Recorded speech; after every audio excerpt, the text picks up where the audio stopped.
and Safety Committee. The Thursday, April 18th Operations and Safety Committee will now come to order. We are convened as of 5:33 p.m. and I would respectfully ask everyone in attendance to mute yourself unless you are recognized to speak. Thank you all for joining us this evening. Please note that the committee meetings of the RTD Board of Directors will be held remotely via Zoom and will be audio and video recorded. The meeting recordings, along with the unofficial minutes of the meetings, will be posted as soon as practical on the board's website. During today's meeting, we are also providing communication access real-time translation, also known as CART. Additionally, the CART transcript can be automatically translated into Spanish for anyone who would like access to a live transcript of this meeting in Spanish. Also, anyone who would like to access this service should send an email to the RTD board office at rtd.boardoffice@rtd-denver.com, and a link will be provided. A live stream of this meeting is also available via RTD's YouTube page. This time, I would like to call the roll of the committee members. First of all, Vice Chair Julian Bouquet. Present. Director Ian Harwick. Also present. Thank you. Bringing the enthusiasm for you. That's a good duty for you, sir. Director Jamie Lewis. Present. Thank you. Director Paul Rosenthal. We will make note when Director Rosenthal makes it. Director Joanne Rusha. Present. Thank you. Director Marjorie Sloan. Here. And I'm Director Troy Whitmore, Chair of the committee, and I am present. We also have non-committee board members attending, and we're pleased when we have that happen. And at this point in time, I will announce the ones that I have seen. We have Chair of the Board, Eric Davidson. We have First Vice President Peggy Catlin. We have Secretary Michael Guzman. We have Director Bob Broom. Have I missed, Mr. Kroll, any other board members? All right. For the record, I see that we have 6 committee directors present. Now I'd like to open the public comment to anyone who would like to address the committee regarding any topic listed in the published meeting agenda for the current and immediately preceding month. If you wish to speak and have not already done so, please either raise your virtual hand or press *9 on your mobile phone. During this time, the committee will not offer any direct comments or responses. However, if you'd like to be contacted regarding your public comment, please email the RTD board office at rtd.boardoffice@rtd-denver.com. All right, are there any hands raised or anybody that have indicated they'd like to speak via the phone? Mr. Kroll. Yes, Committee Chair Whitmore, this is Jack Kroll, Executive Manager of the Board Office. At this time, we have one individual who has raised his hand, an indication of his desire to provide public comment. That is Richard Bamber.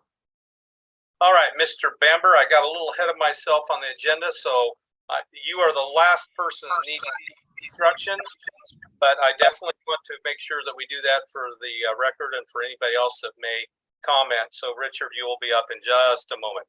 Staff will unmute you when it's your turn to speak. If you're dialed in, again, dial *6 to toggle for your mute settings. And the disclaimer, please bear in mind that by participating in this process, you are being recorded. If you do not wish to be recorded, then your comments will need to be submitted in writing. Comments can be submitted to the board office at the following email address, rtd.boardoffice@rtd-denver.com. And speakers should begin their remarks by stating their names, and each speaker will have 3 minutes to speak. All right, Mr. Bamber, thank you for your patience. The floor is yours. Hi, good evening. Can you hear me okay? Yes, we can. Good. It's Richard Bamber, Greater Denver Transit. Good evening, everybody. really nice to see on the agenda there's a discussion item against what seems to be an unfortunate incident that occurred on the A line on April the 7th. You know, the press reports say what they are. We've made some comments in a letter you guys have. You know, there were previous ONS committees where you'd have a major incident and this committee would never even discuss them.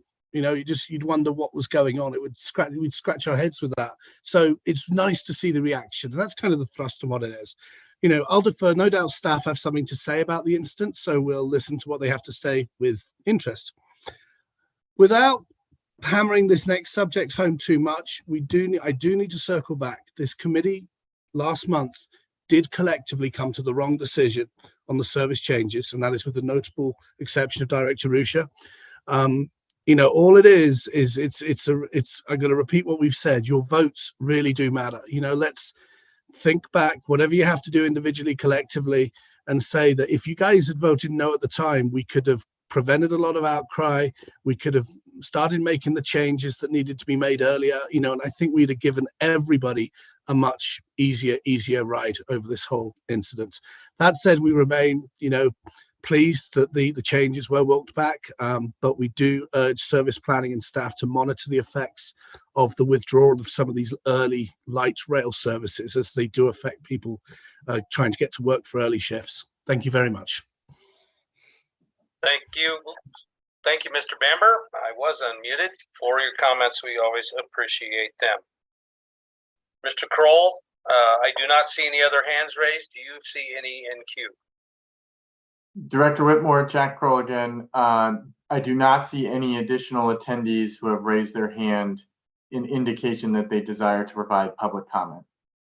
Thank you very much. As Mr. Bamber mentioned, we did receive a letter from GDT earlier today, and you all received that letter. Is there other correspondence that need to be recorded in the minutes for the record?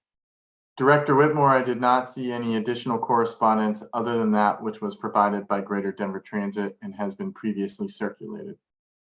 All right, thank you very much, sir. I will declare the public comment portion of the meeting adjourned. We will move on now to information. Item C, information from external entities. We have one external entity report from Denver Transit Operators, Denver Transit Partners, commonly known as DTO/DTP, regarding the April 7, 2024 A-line service disruption. With that, I would like to call on GM and CEO Deborah Johnson to begin the information and introduce the speakers that are here this evening. Madam CEO.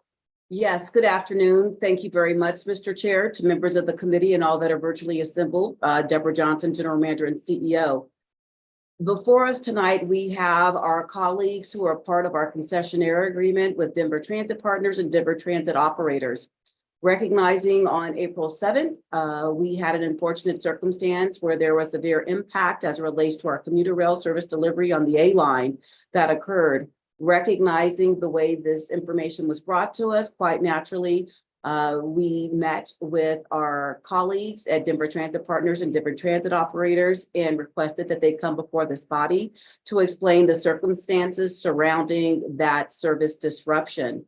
This evening, we are joined by Doug Allen, who is with the Denver Transit Partners, Paul Kinney with Denver Transit Operators, as well as Nate Morgan. In addition, I'd like to acknowledge Mike Millage, who serves as our Senior Manager of Rail Contracted Services, who liaises with our concessionaire.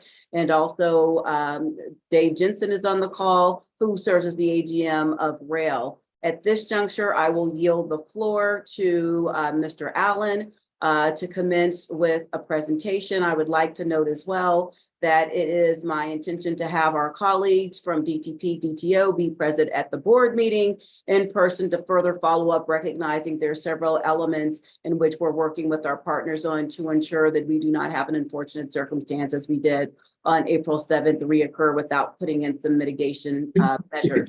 With that, I will yield the floor to Mr. Allen. Thank you very much. Proceed, Mr. Allen. Thank you. Let me see if that works. Can you hear that? How about now? We can hear you. Thank you. Now we Oops. can. Yep. We had you briefly. Looks I'm like- sorry. Let me try it again. This Yeah, is there not you my go. forte, by the way. I'm Proceed. Doug Allen. I'm the project director for the Denver Transit Partners. We are the concessionaire for the Denver Eagle project, which is comprised of the 3 lines, A line, B line, and G line, and all the facilities associated with operating those lines. I'm joined here today, as Deborah mentioned, with Nate Morgan, who is the technical director for DTP, and Paul Kenny, who's the general manager for Denver Transit Operators. DTO is our subcontractor for all the functions related to the operation and maintenance of the A, B, and G line commuter rail lines, and is here to provide you with a briefing of the incident and to address any questions that you might have relative to that. Thank you.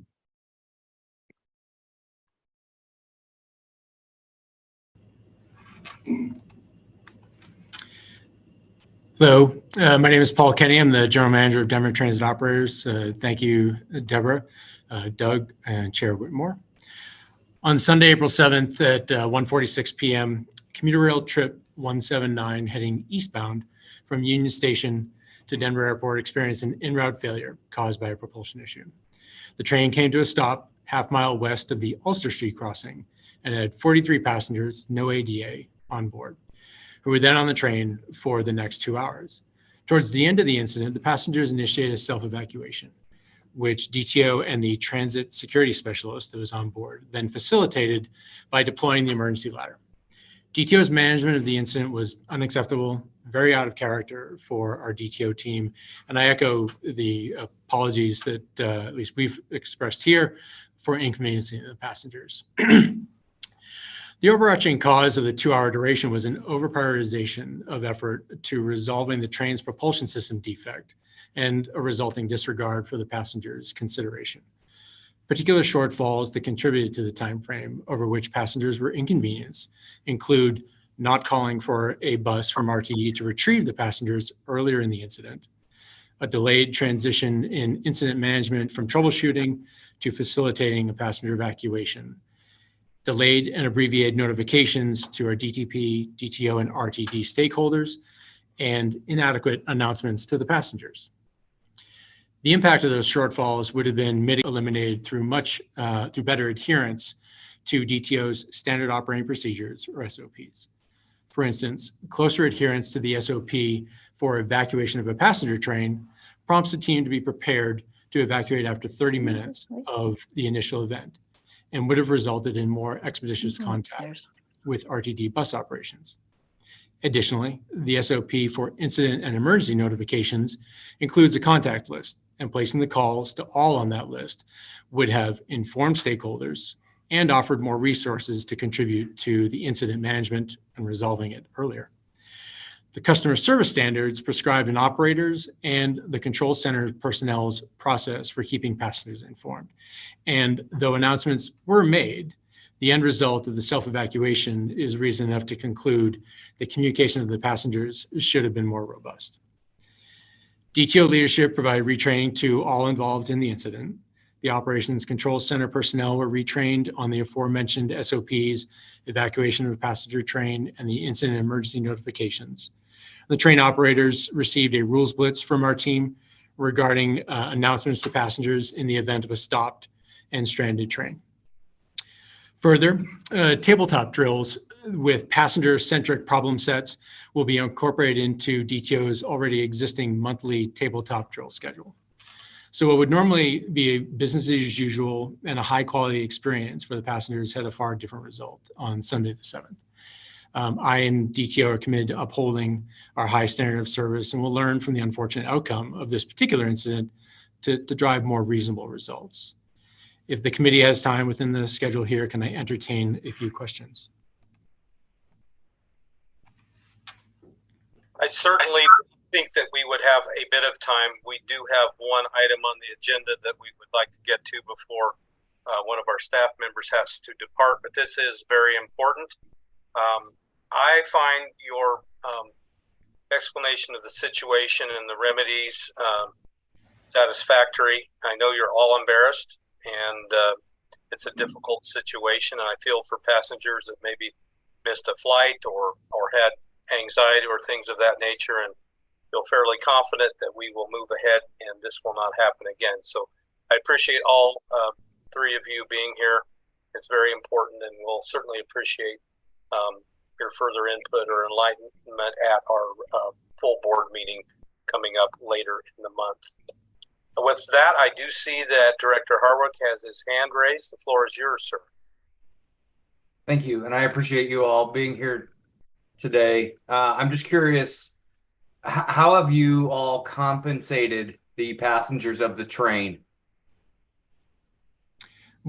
We, Chair, Director Harwick, we do not have a policy towards reimbursing passengers that may be inconvenienced, and so we'll continue to stand by that. Either the screen is frozen, sir, or your face is held there. Well, I appreciate it. I'm just thinking, and sometimes it comes across visually as not doing anything. But I appreciate the question, and think maybe there is an opportunity for something to happen there, but that may be an internal matter between RTD and you all. So good question, though, Director Harwick. Director Davidson, the floor is yours. Thank you, Mr. Chair. I appreciate it. Mr. Kenny and team, thank you for being here. It means a lot for you to be here and be accountable. We certainly appreciate that a great deal. I had just a few questions on the standard operating procedures that you referenced.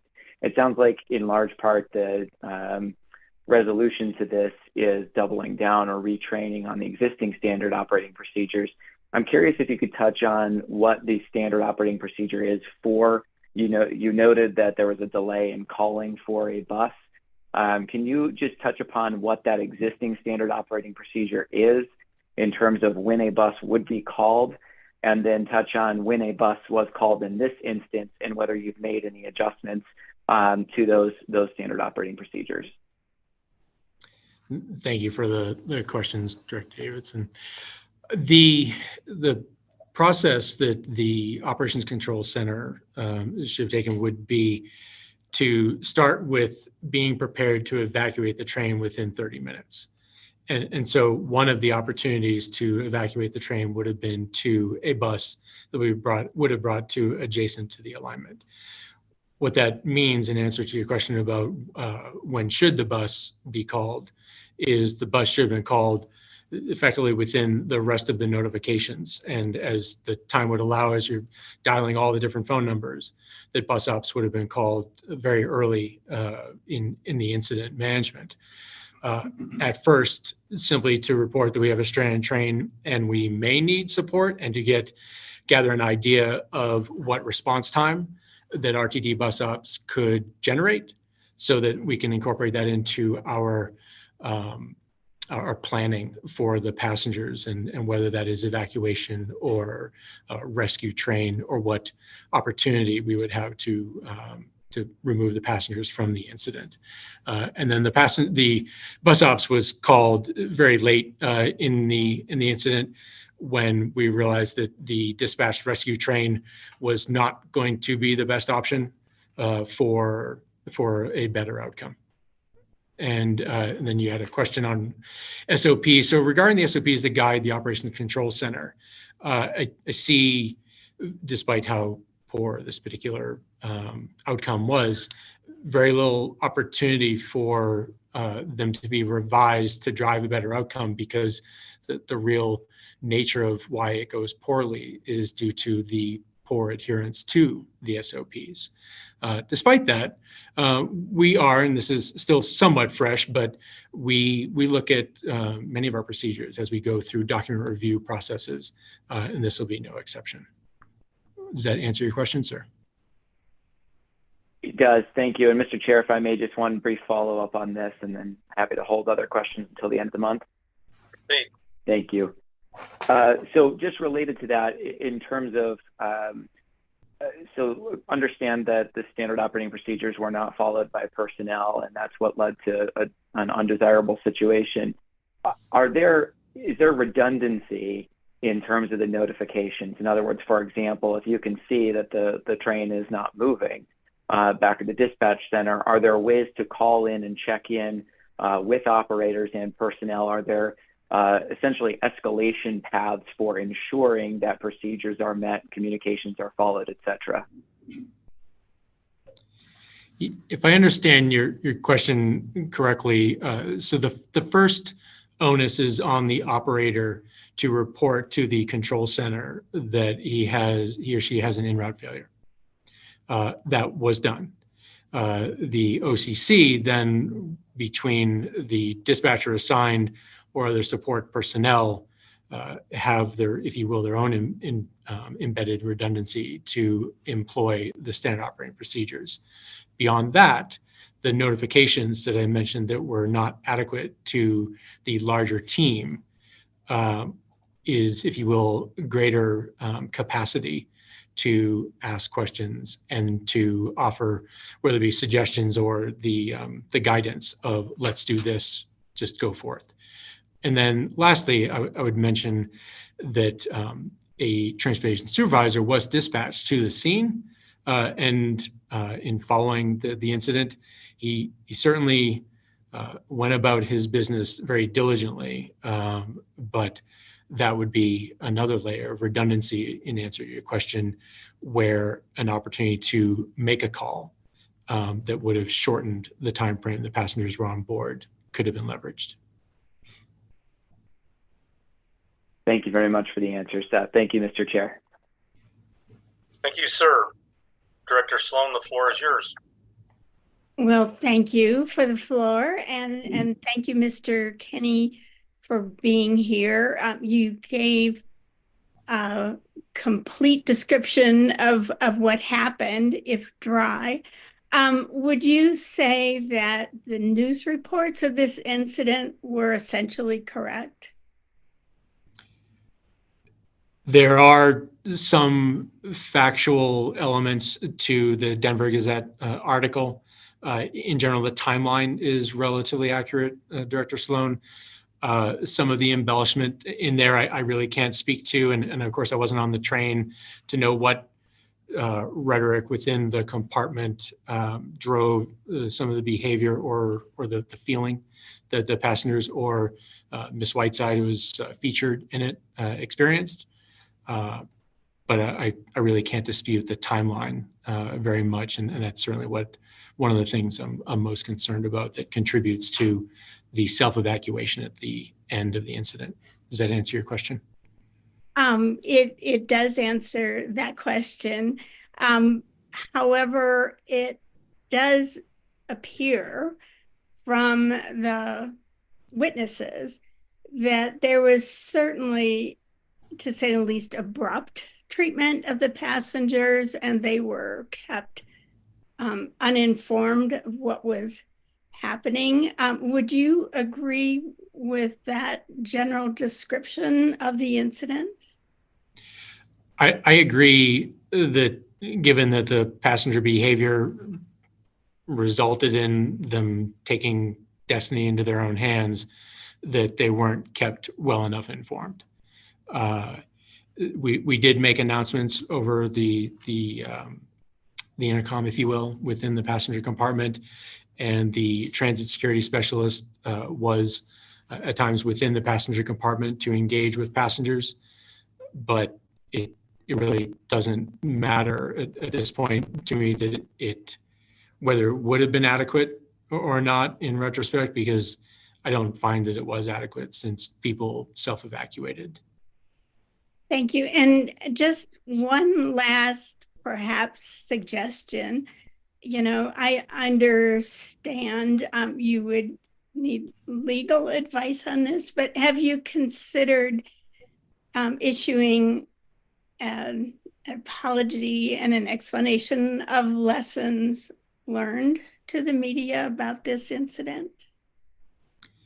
I will take it away as a homework assignment and echo your note, Director, that I'd probably seek counsel before we put something into the open forum. Likewise, we work through DTP, who represents public relations within the concession agreement, and then of course work through the public relations on the RTD side. But I will take it away as a note. Thank you very much. That's all I have. And again, I appreciate your being here. Thank you. Thank you, Director Sloan. Floor is yours, Director Rusha. Thank you, Mr. Chair. Good evening, everyone. I have several comments and thoughts, and I'm going to try to keep it tempered.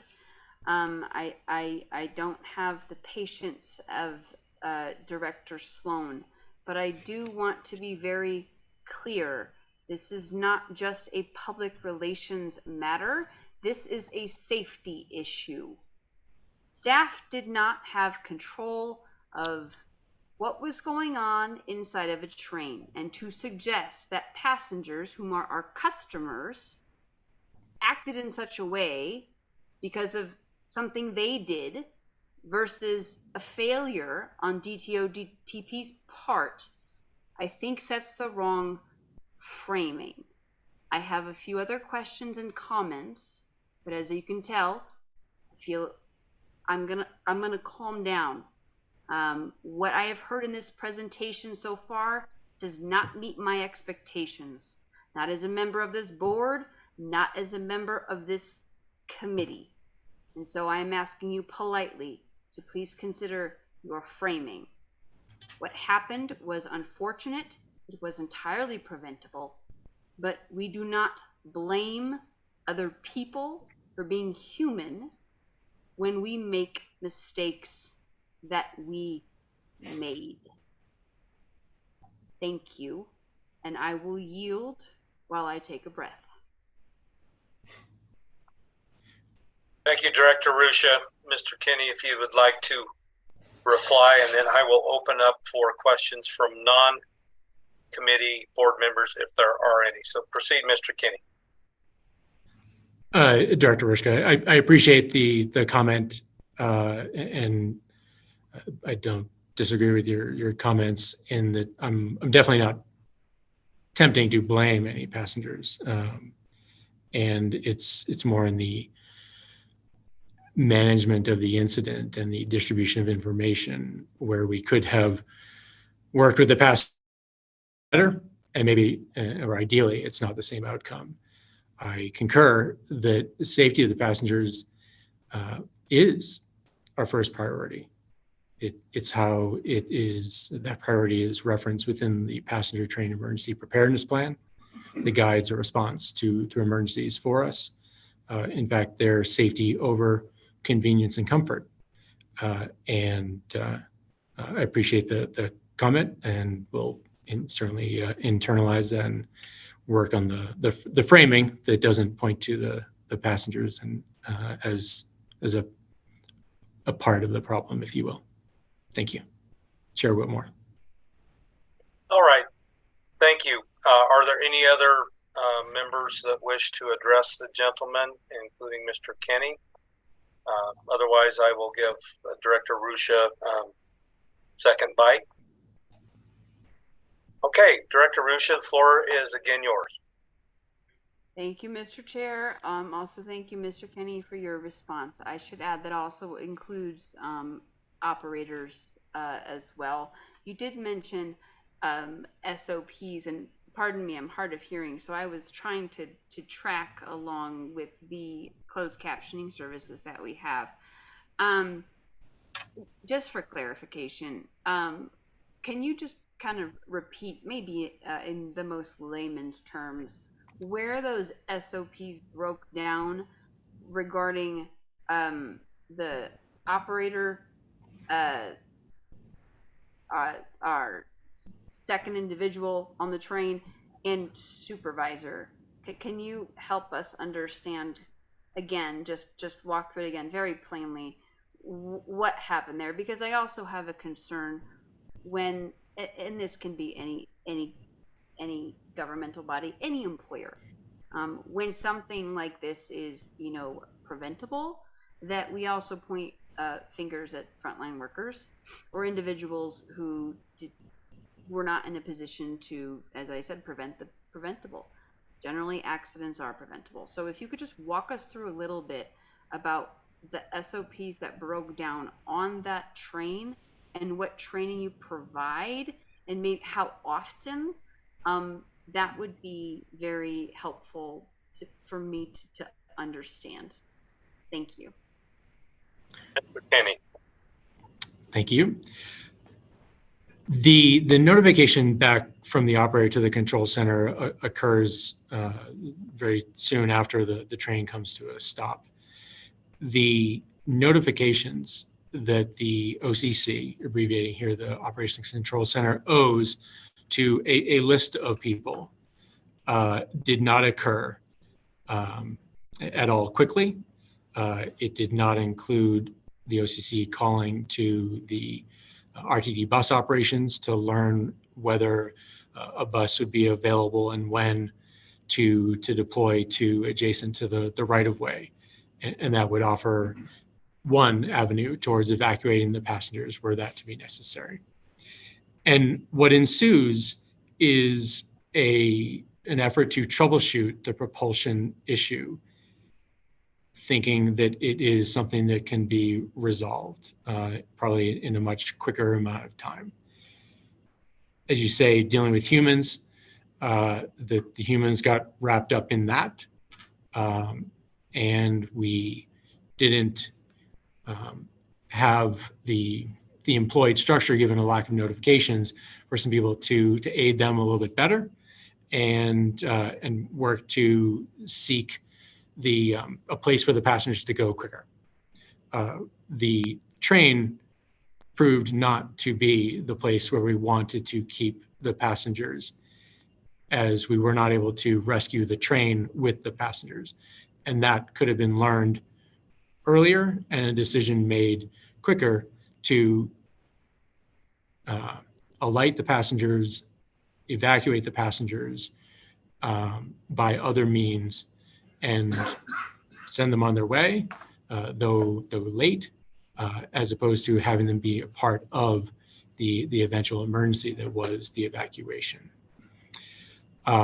Immediate efforts in the timeframe since the 7th, with the control center and operators, and as you'd expect, a great deal of management discussion, was around the evacuation of the train and the incident and emergency notifications procedure, which structure the notifications that I mentioned. So retraining to the SOPs in the immediate aftermath.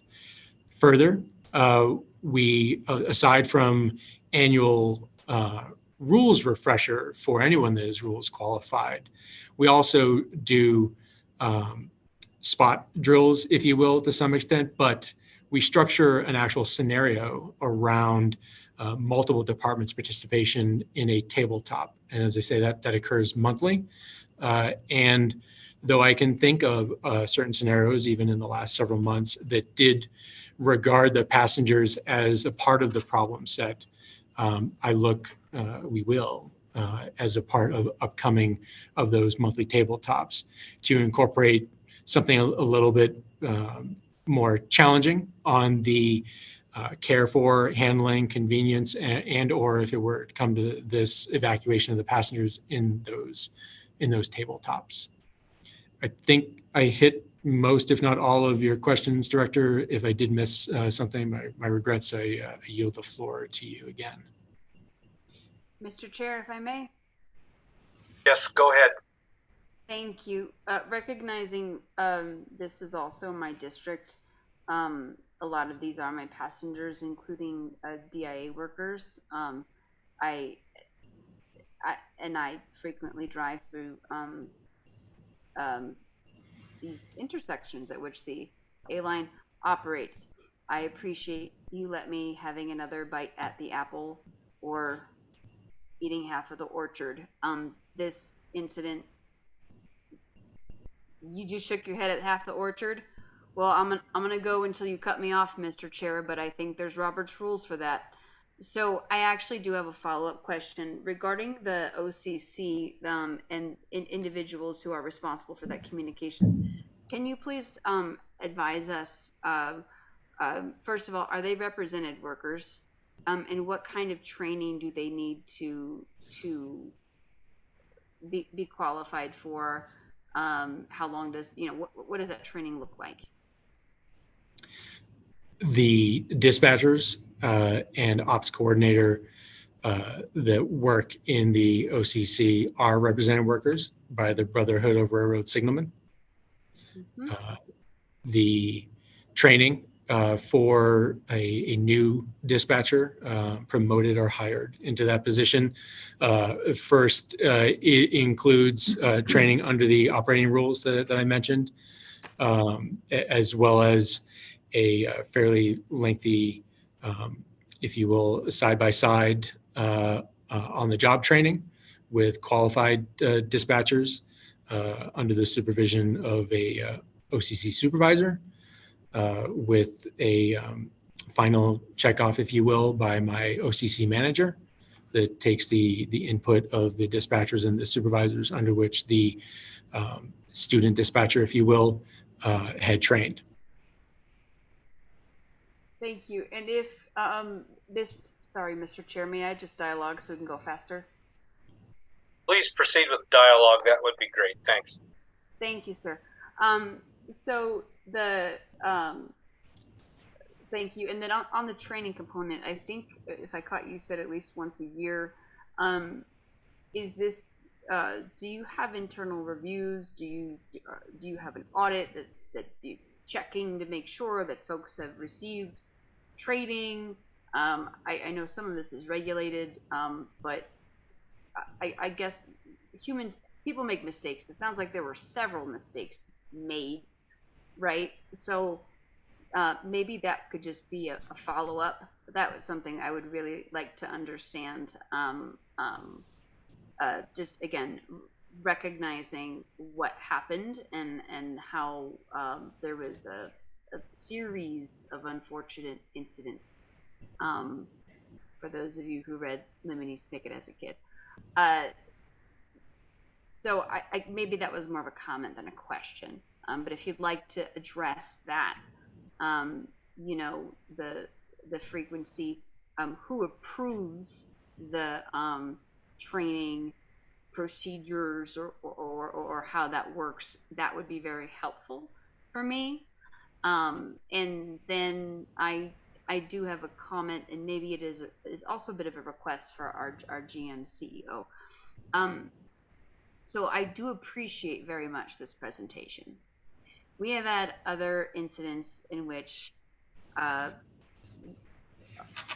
or even the entire board, has not had such presentation. Some of them included DTO, DTP. There have been times where I personally had safety questions related to gates. And so what I feel like what happened here, thanks to leadership of some members of the board who raised this, is that what we're having here is almost a corrective action plan discussion. And we want to make sure this never happens again. So I do appreciate that, and I recognize that. However, this is only going to be as good as a follow-up, and so I'm just asking as a member of the board, and I think maybe this might be more for our GM CEO, you know, to kind of assure us, you know, that we do have appropriate oversight, or you know, that we can be reasonably certain something like this does not happen again. And if it does, there are appropriate procedures in place. We're not just placing this on frontline staff, but we have backup plans, A, B, C, and D, particularly when it comes to passengers who aren't just going to miss a train, but they might have a mobility need or a medical need to get off that train and get somewhere else. That was one of the more concerning things that I read from the various reports, both in the news and circulating online, and that were related to me personally. So the first was regarding the audit and or who approves these SOPs. How often do you audit to make sure you're doing them?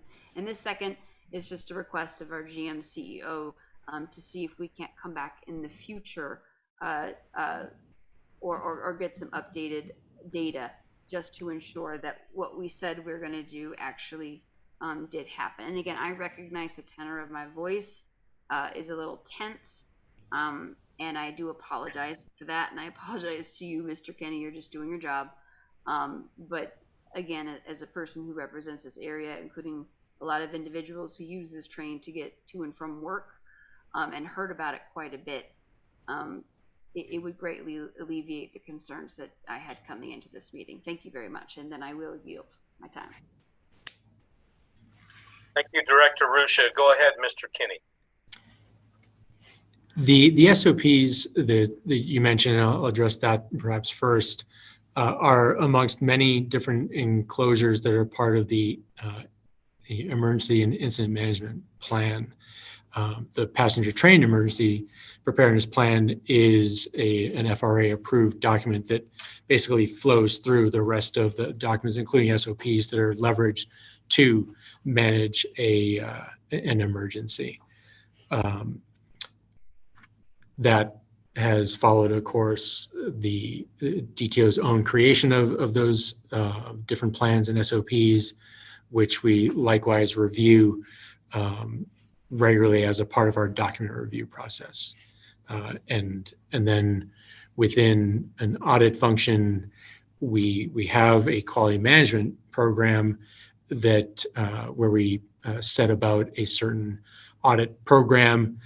We can't audit everything in a particular calendar year, but identify certain efforts that are worthy to audit. And given the attention, the double checks, if you will, on doing what we say we're going to do, I haven't leaped to doing an audit specifically for this because we need to have something then that we would audit in the way of an event. But I can appreciate the nature of the comment and appreciate the question. I believe that answers most, at least from my end, Chair, and I yield. Thank you, Mr. Kinney. Director Rusha, CEO Johnson is prepared to make comments as we close this matter. So with your permission, I would like to proceed with that. Maybe your item will be taken care of with that. If not, I'll give you another bite. Can we proceed? Go ahead. Oh, I appreciate that, sir. You don't need my permission as chair of this body, and I did not recognize that GM CEO Johnson was prepared to speak. Thank you. Thank you, and she absolutely is. So, GM CEO Johnson, the floor is now yours. Thank you very much, Chair Whitmore, and thank you, Mr. Kinney, for your comments and being present this evening. For everyone's edification, I want you to know that we work in a collaborative and partnership manner with Denver Transit Operations and Denver Transit Partners. I believe Mr. Kinney spoke to safety plans and emergency management protocols that are overseen by the Federal Railroad Administration. All of those programs in which we submit operating, being the railroad or being the owner of record, basically is done in tandem with DTO DTP. With that as a backdrop, as we move forward, recognizing that I had the opportunity to convene these gentlemen along with members of my team, being the Assistant General Manager of Rail Operations and the Senior Manager of Rail Contractor Services, Mike Millage, there is a myriad of next steps in which we are going to pursue. Recognizing that no one likes to be in this position whereby there was a greater emphasis on a rescue train versus people, considering that we are people moving people, that's where the main aspect rests. As members of this team can attest during the course of the conversations that we had, quite naturally, my emphasis was on what did we do relative to our standard operating procedures, ensuring that there were audible messages being provided, and when in doubt, reach out, being that a bus bridge should have been instituted. Recognizing that we are all professionals and they concede that point, this is an unfortunate misstep. Recognizing that it is an unfortunate misstep, there are certain elements and tenants, terms and conditions within the contract, or I should say concessionaire agreement, that we are revisiting. Mr. Millage has requested a myriad of different elements, and I know there were questions posed relative to operational aspects, and I understand the nature of this board's inquiry.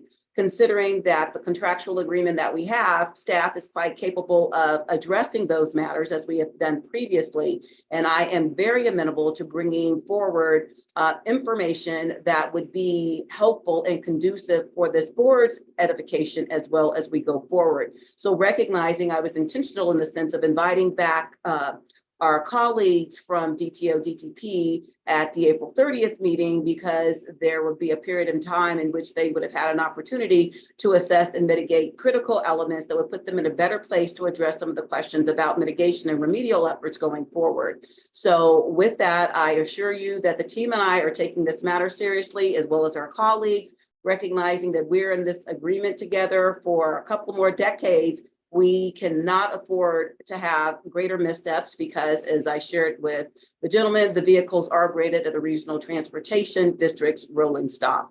And we understand collectively that the vast public are looking at RTD as if we have not been providing a level of service which we pride ourselves in doing and making lives better through connections. So with that, you have my commitment, and I am certain that I have the commitment of Mr. Allen, Mr. Morgan, and Mr. Kinney in conjunction with the members of my team that we are going to do everything humanly possible to ensure that this will not occur in the same manner in which it did. So with that, Mr. Chair, I yield the floor, and thank you for this opportunity to provide those closing remarks. And those closing remarks are greatly appreciated, as was the dialogue with the directors and the representatives from DTO and DTP. Thank you for being here. And we look forward to hearing from you in a couple of weeks at the main board meeting with new information. And certainly we may have some new questions for you as well. So with that, we will move to the next item on the agenda. However, I've been neglectful in announcing that Director Rosenthal, our seventh member of the committee, arrived after many technical difficulties at 6:01. So he has been with us for a while. So welcome, Paul. We're darn glad to see you. All right. So recommended actions. Item D. Excuse me. There's one recommended action on the agenda this evening.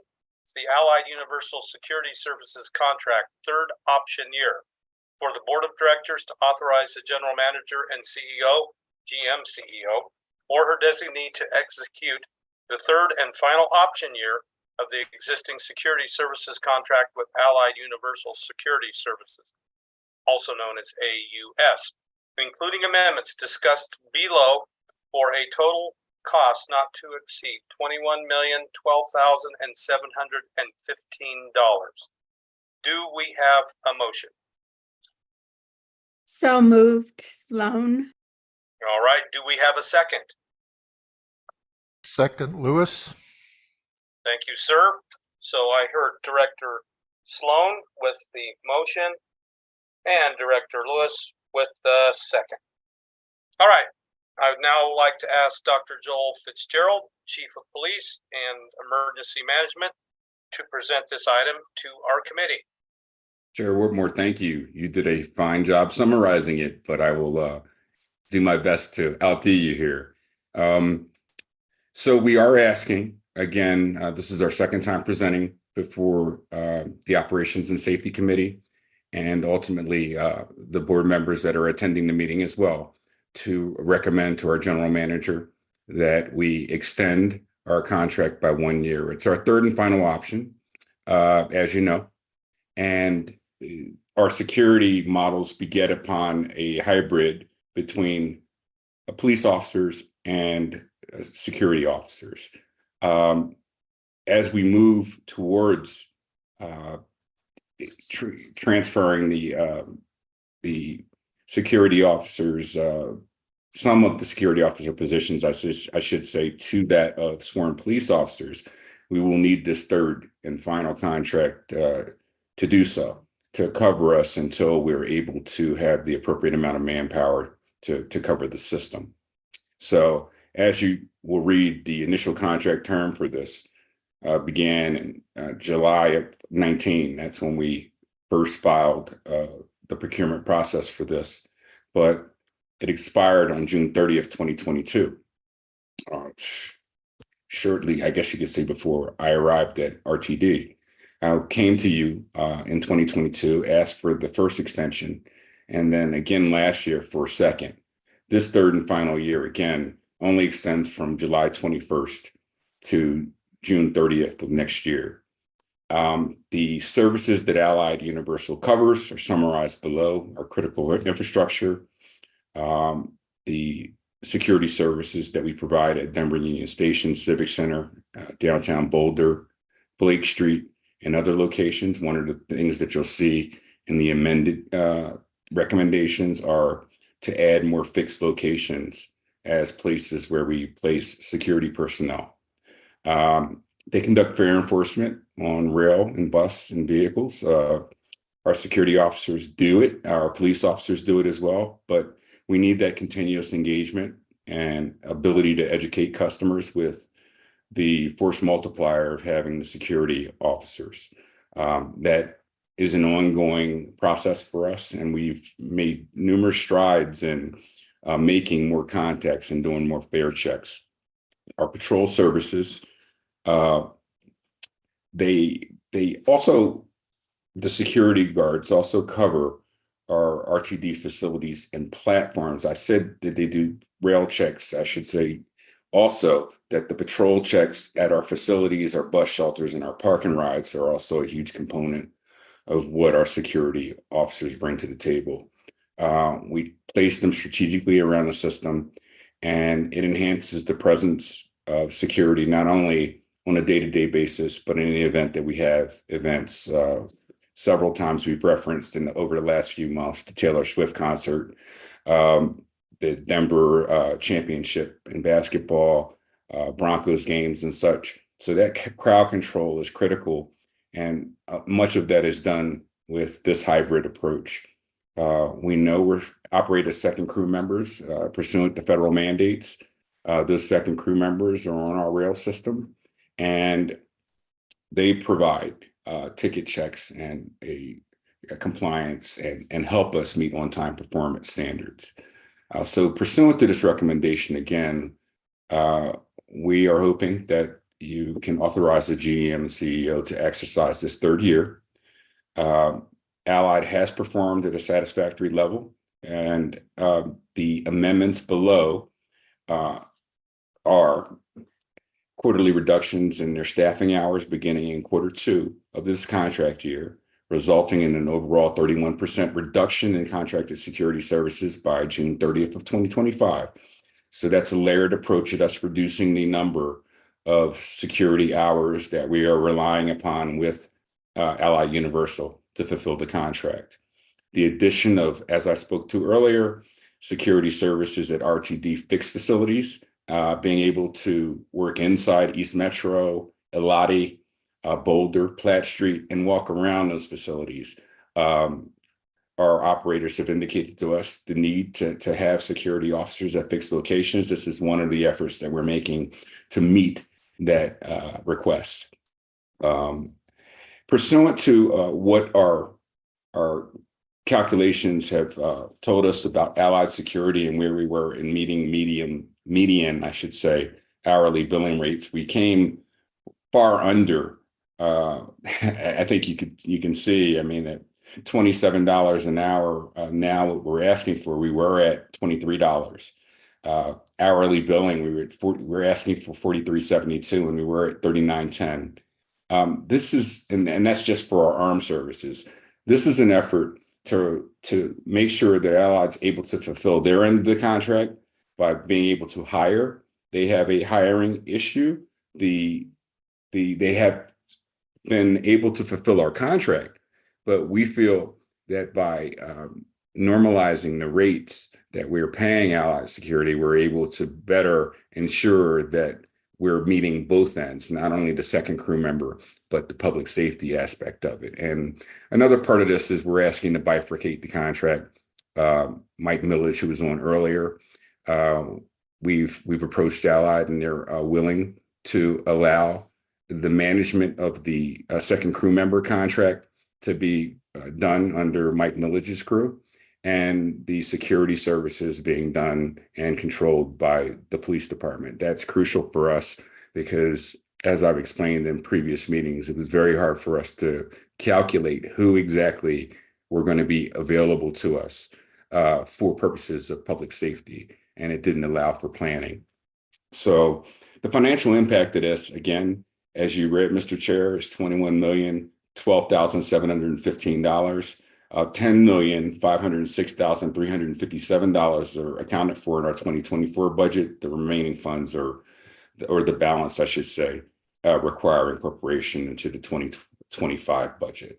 Our prayer here is that you will move this forward and we can bring this to the full board. All right, thank you, Chief. We do appreciate the presentation. I see Director Lewis has his hand raised. Proceed, Mr. Lewis. Thank you, Mr. Chair, and thank you, Chief Fitzgerald, for all the work you do. I think for the most part, I think people are looking for more of a presence from your department, and I think that's very welcome. Safety has become such a big issue, and the expression about, how people feel safe is different for every person. By the end of the summer, it appears you're going to have like 90 officers under your purview. You're going to have about 12 social outreach people that work with the homeless and actually go out there and work with people. And you also have the security, the allied. My question is, how do you measure success? By the end of the summer, it seems like you'd have a pretty good staffing. And to be able to know if we're successful through maybe some exit surveys, some customer satisfaction surveys, and actually some statistics of lowering physical incidences and other would really provide this board a better chance to assess what will be needed in 2025. Obviously, we just can't keep adding to your staff until infinity. There has to be a point where we feel like, wow, we've really made a dent, and maybe we don't. Maybe in the middle of November, we find out that we only lowered those things by 5%. That's not acceptable. But however, if it's lowered by 20 to 25%, we can feel comfortable that we did our job and that your staff is an adequate level. So how are you going to measure success this year? So you've thrown a fastball into my bailiwick, so to speak. Strategic planning is a strength of mine. We do have strategic goals and action items within the police department where we are setting, where we look at things like staffing issues in terms of workload. So the workload determines how many police officers we believe that we need. And it's not an arbitrary figure. We don't just compare ourselves to, I'm famous for comparing ourselves to SEPTA, for example, because the total area we're covering mirrors SEPTA to a certain degree, but it's different spatially, and then we have a different, there's a big difference in the way our populations are not necessarily piled upon each other like SEPTA is. So we can't just compare apples to apples when looking at another agency. We actually have to look at our call volume, what it is we're providing to our customer, what it is we believe, what percentage of our time should be dedicated to community policing and proactive policing. We look at 75% of our time handling calls, filling out paperwork, doing the back end things that police officers have to do pursuant to responding to calls. But then 25% of that time, we feel we need to be in the community, on the platforms, being present and being accessible to our customer, and being able to talk with our customers and build the confidence that they need in our organization to know that they're within a welcoming transit environment. So we do have goals and action items. We have, I would say, and I'm pulling this number right off the top of my head, but upwards of about 126 goals and action items that go through our commanders, our sergeants, and our patrol officers. So there are expectations and expected levels of performance. And those goals and action items are constantly reviewed as to where we are in that process. Incidentally, I brought some, so our security related calls for service are up 11.9%. Some may say, well, are your calls up because there's more crime on the system?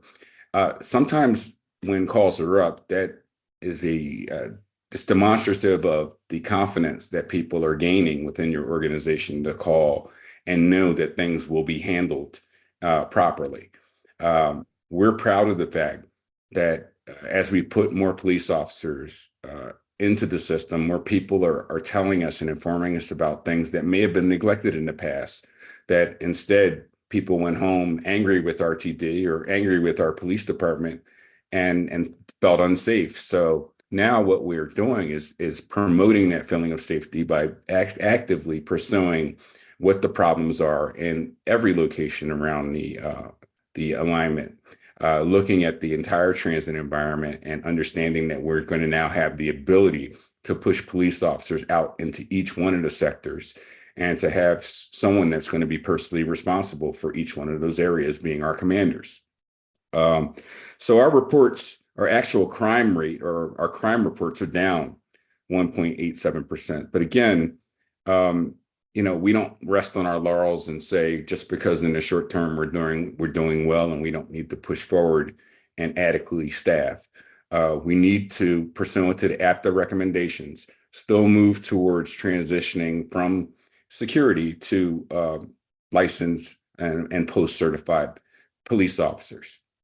I hope I answered both your questions. Mr. Chair, if I may. Proceed. Yes, thank you very kindly. I just wanted to augment Chief's responses as well in reference to what he and his command staff and his entire police force are doing with the key performance indicators and the goals that they have outlined overarchingly, specifically to our customer value and our community survey, as well as our employee survey. There are specific questions in which we ask about one's personal safety and security. That's a barometer as well as we utilize, because we've revamped those questions to specifically talk about one's own personal safety and security. Hence, that's how we landed in the place where we have a laser-like focus on the welcoming transit environment. And I can just tell you as well in reference to what Chief Fitzgerald is doing along with his command staff, that we have received notable acknowledgement and have had various transit properties reach out to us. LA Metro and just reached out a couple of days ago relative to the pilot program that we've initiated yesterday when I had the opportunity to testify before the House T&I subcommittee on railroads, pipelines and hazards. A question was posed relative to what kind of police presence and security that we had on our system. And I could speak from a place of positivity relative to having individuals at the ready in our deployment status. So I just wanted to ensure that you all had an understanding of what we're doing and how we're leaning into the moment by trying to mitigate factors that often spill into public transit as we're interwoven into the fabrics of the communities that we serve. So thank you for the opportunity to add that additional information to the Chief's comments. And thank you, Ms. Johnson. We are on a tight timeline for the next presentation, so and we have some good news to talk about. So I just wanted to let everybody know that I'm going to push you hard to get this wrapped up and get to a vote if at all possible. So I see Director Rushev, please be as brief as possible so we can get to our HR report. Thank you. Mr. Chair, I can vote no today, and we can have questions at the board meeting if preferred. This is a pretty significant contract. Questions were raised when it came before us as discussion, and I think the chief is trying to respond to them. But if we've got a tight timeline, we can kick it to the end of the month, sir, and I'll yield.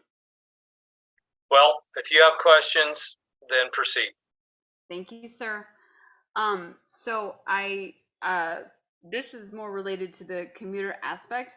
And I think a memo went out on this earlier and I could not remember, but for Allied Security that is on our commuter rail, are they all armed? Some of them armed?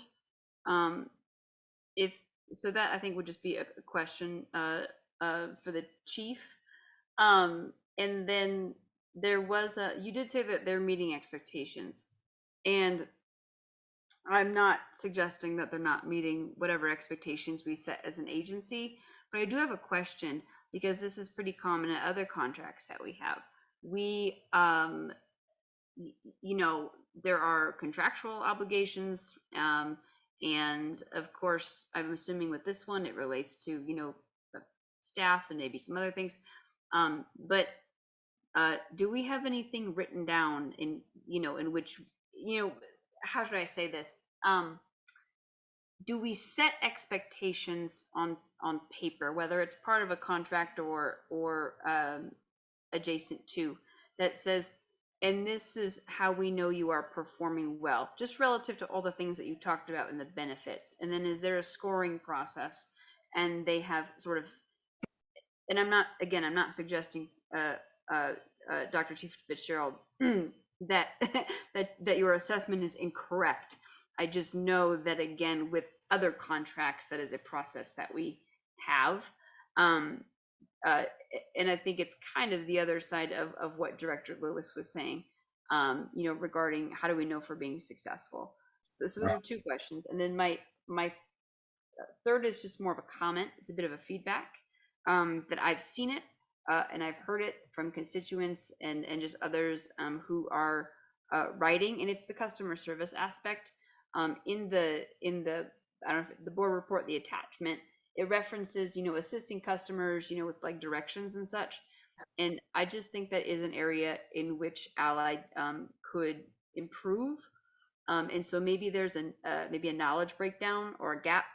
And so for me personally, that is just something that I've seen it, I've experienced it, and I've heard it enough that I think we could improve in that area if it is in fact an expectation of Allied Security as they provide services for us. Thank you. So, I'm sorry, Mr. Chair. Proceed. So yes, we do have expectations that we level from Allied. Part of the guardrails, so to speak, that Allied has to live by is if they don't meet performance expectations or staffing expectations, people are removed from the contract. When people are removed from the contract, that means that Allied loses money because Allied is unable to then staff. And when they're unable to staff pursuant to the contract, they are billed in liquidated damages. So we are able to give them direct feedback when we're dissatisfied with an outcome of Allied, and it affects them and their ability to be able to staff, again, the contract, because we can dictate that they immediately remove someone from our contract. How do we measure satisfaction? Well, that's a bit of a loaded question because satisfaction can be measured a ton of ways. But I will tell you that I measure satisfaction by the feedback that I get holistically throughout the district. We overwhelmingly receive compliments for not only what Allied has begun to do more of, and that is making proactive checks of stations, park and rides, and on the actual implements of transportation, well beyond what I received when I first started here. They come through the customer care lines, they come through other department heads. So you know, the idea that we don't measure success, well, we do. We wouldn't have a strategic plan and we wouldn't have goals and action items for everyone if we didn't. We have management within the police department specifically looking at our staffing and what Allied is doing, investigating complaints about discourtesy and other things. We investigate Allied complaints for discourtesy at the same level that we would investigate it for a police officer.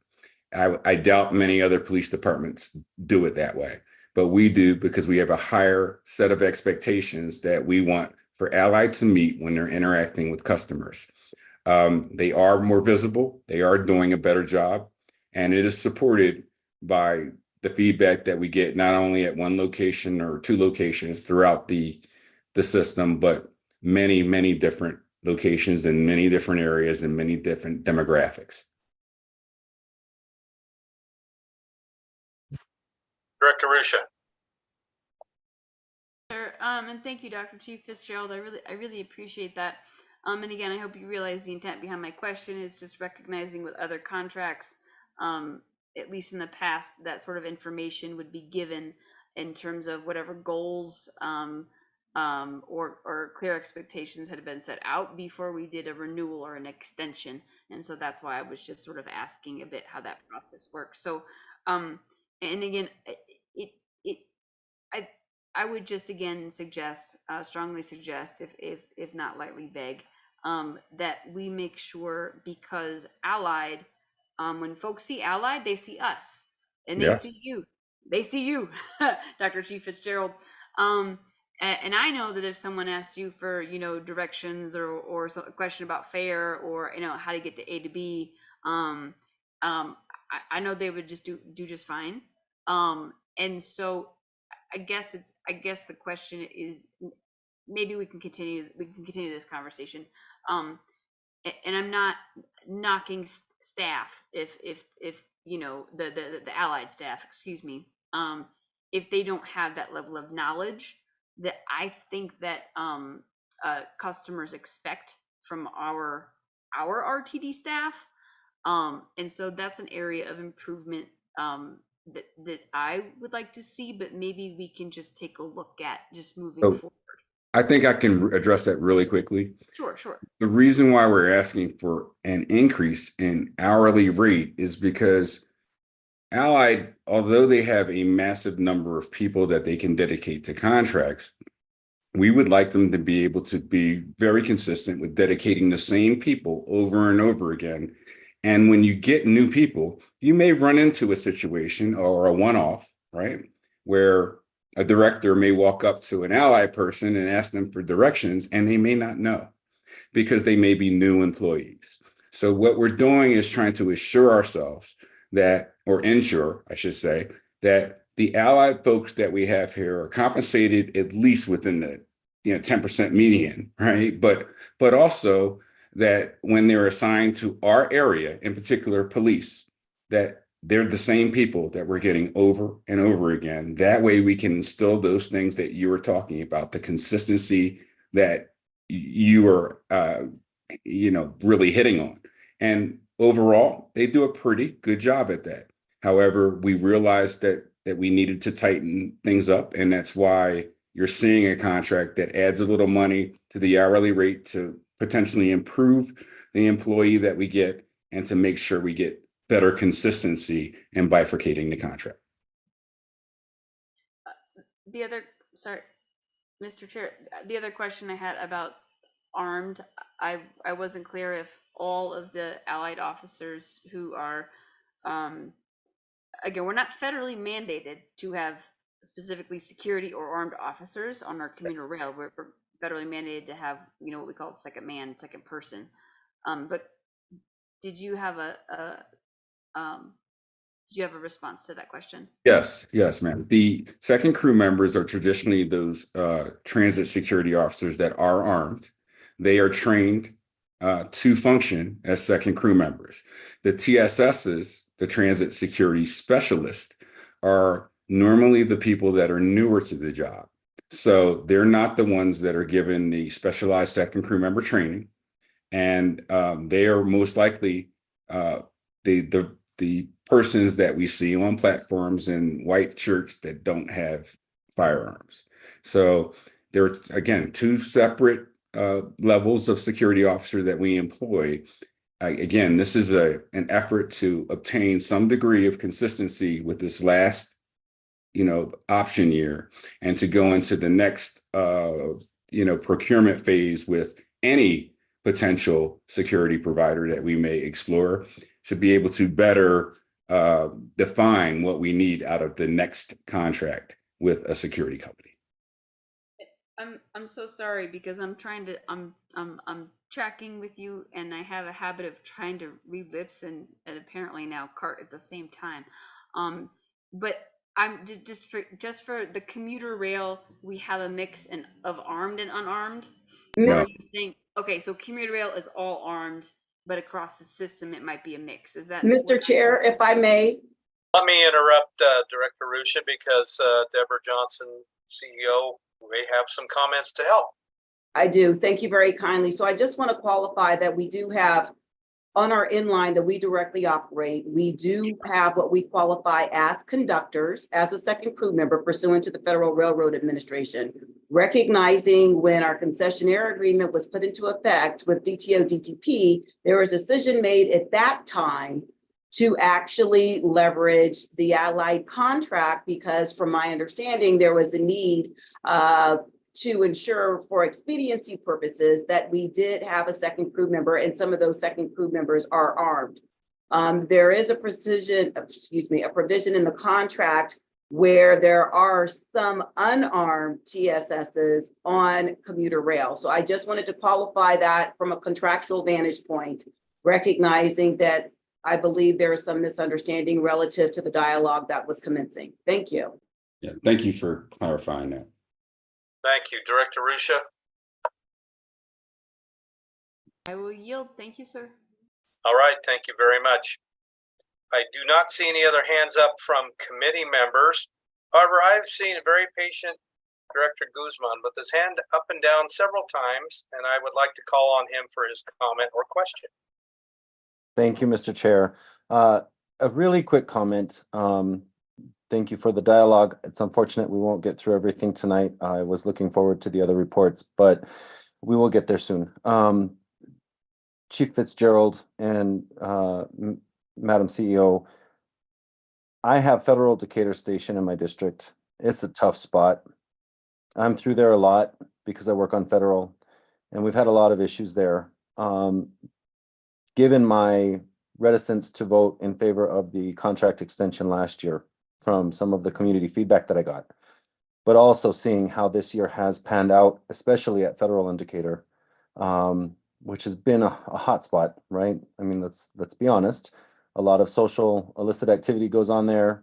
Every time I pass through on the W, on the 31, to catch the 15L, to get home, to go into downtown, there's a lot of activity at that particular bus stop and that train station. And they have done an outstanding job of making sure that people are safe, clearing the track and the stop itself, making sure that at night, if the lights for whatever reason are not working, that they are there and they're guiding people to the right directions. And so they have, in my humble estimation, for where in my district that we need them the most, done an outstanding job in one of the most difficult frontline positions we can put any of our security officers in. And I know we are working with our RTD Police Department for recruitment efforts and hiring and getting them through academy, but I do need to vocally say that AUS has supported us in a way in that particular area that is extremely important and has created a sense of safety and security that is not just a perceived sense, but an actual reality change to what was going on there in the previous couple of years. And so I know I'm not a member of the committee, but I would encourage all of you to vote to advance this particular item to the board, because I think that they are really needed right now. And given everything that we've got going on, we can't afford to lose any ground on making sure that we have a welcoming environment at one of our busiest bus stops. And it's not just there. I know they're working in other spots, and I see them first, usually when I'm out and about, before I see RTD PD. But again, manpower, leveraging people, moving them around, I understand why. And so, you know, it's not any disrespect at all to the RTD PD, but AUS is out there and they're doing the things, and I've never had a negative interaction with them. And that was my word in prior years. So thank you. That's all I have. Thank you for that feedback. Thank you. I'm sorry, Chief Fitzgerald. I do appreciate Michael's comments. We do have our Chief People Officer in queue, and we're really pushing her deadline. What I would like to do is take the chair's prerogative to take a vote on this matter. We have a motion from Director Sloan, a second from Director Lewis. Are there any no votes on this matter for the Allied Security third stage contract amendment?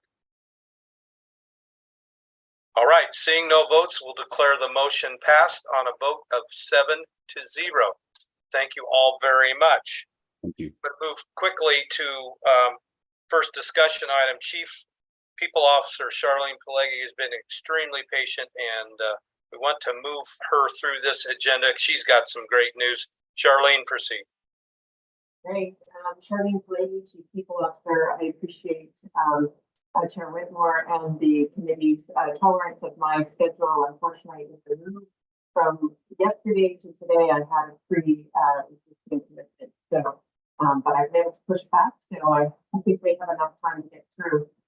But I will preface that by saying, so long as you all know, is it hard to hear me? Can you hear me? It's echoing. Ms. Pelleggi, it's echoing. It's sort of difficult to make out your words. If we could get you closer to wherever the microphone is, it would be good. It's pretty distorted. You're on mute.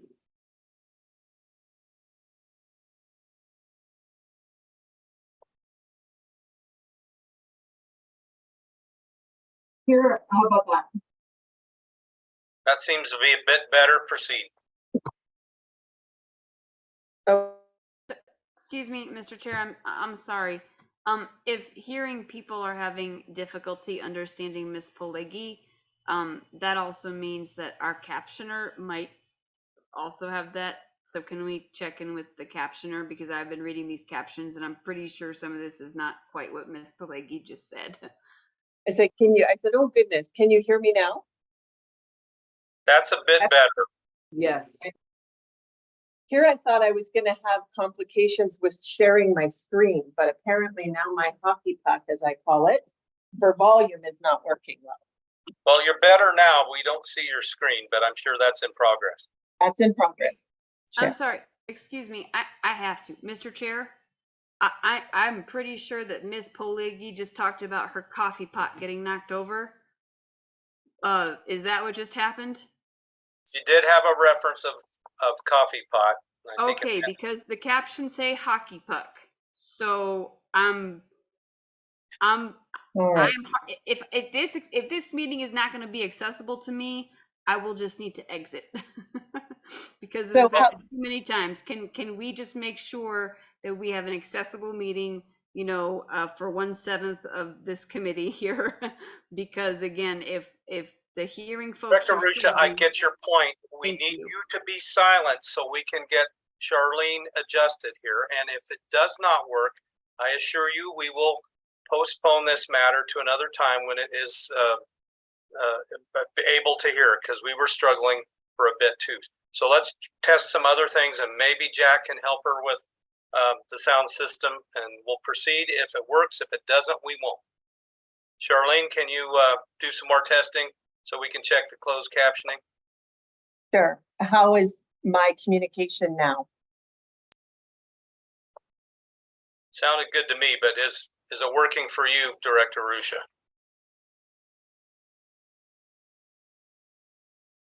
Go ahead and do a test statement again, please, Charlene. Sure, Director Rusha, and for all committee members, is my communication clear?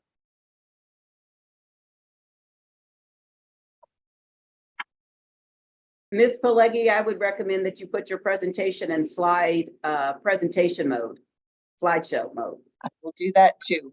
Thank you. I was hoping to just get my volume figured out first. How is that? It's great. Thank you. It sounds better here. And I can confirm that the captions are matching what I am hearing. Great, thank you. Okay. Let's proceed. Okay, so you're going to have an odd view of me because all of my cameras, my whole system has had to shift. But what's important is what I say, not what I look like. And so I'm here before the committee to present the HR update for Q1 of 2024. The update contains our People Power dashboard, which is focused on recruitment and retention. I would like to draw the committee's attention in your packet when you were reviewing this presentation. I trust that you will have noticed there it looks a little different than it has in prior presentations. I have taken feedback from members of this committee and the broader board to make a few augmentations, mainly one to have some year-over-year representation, and then also just to create a more visual slide to assist with communication. So with that, we're going to start with recruitment. In this first slide, we are covering employee recruitment and separation by quarter.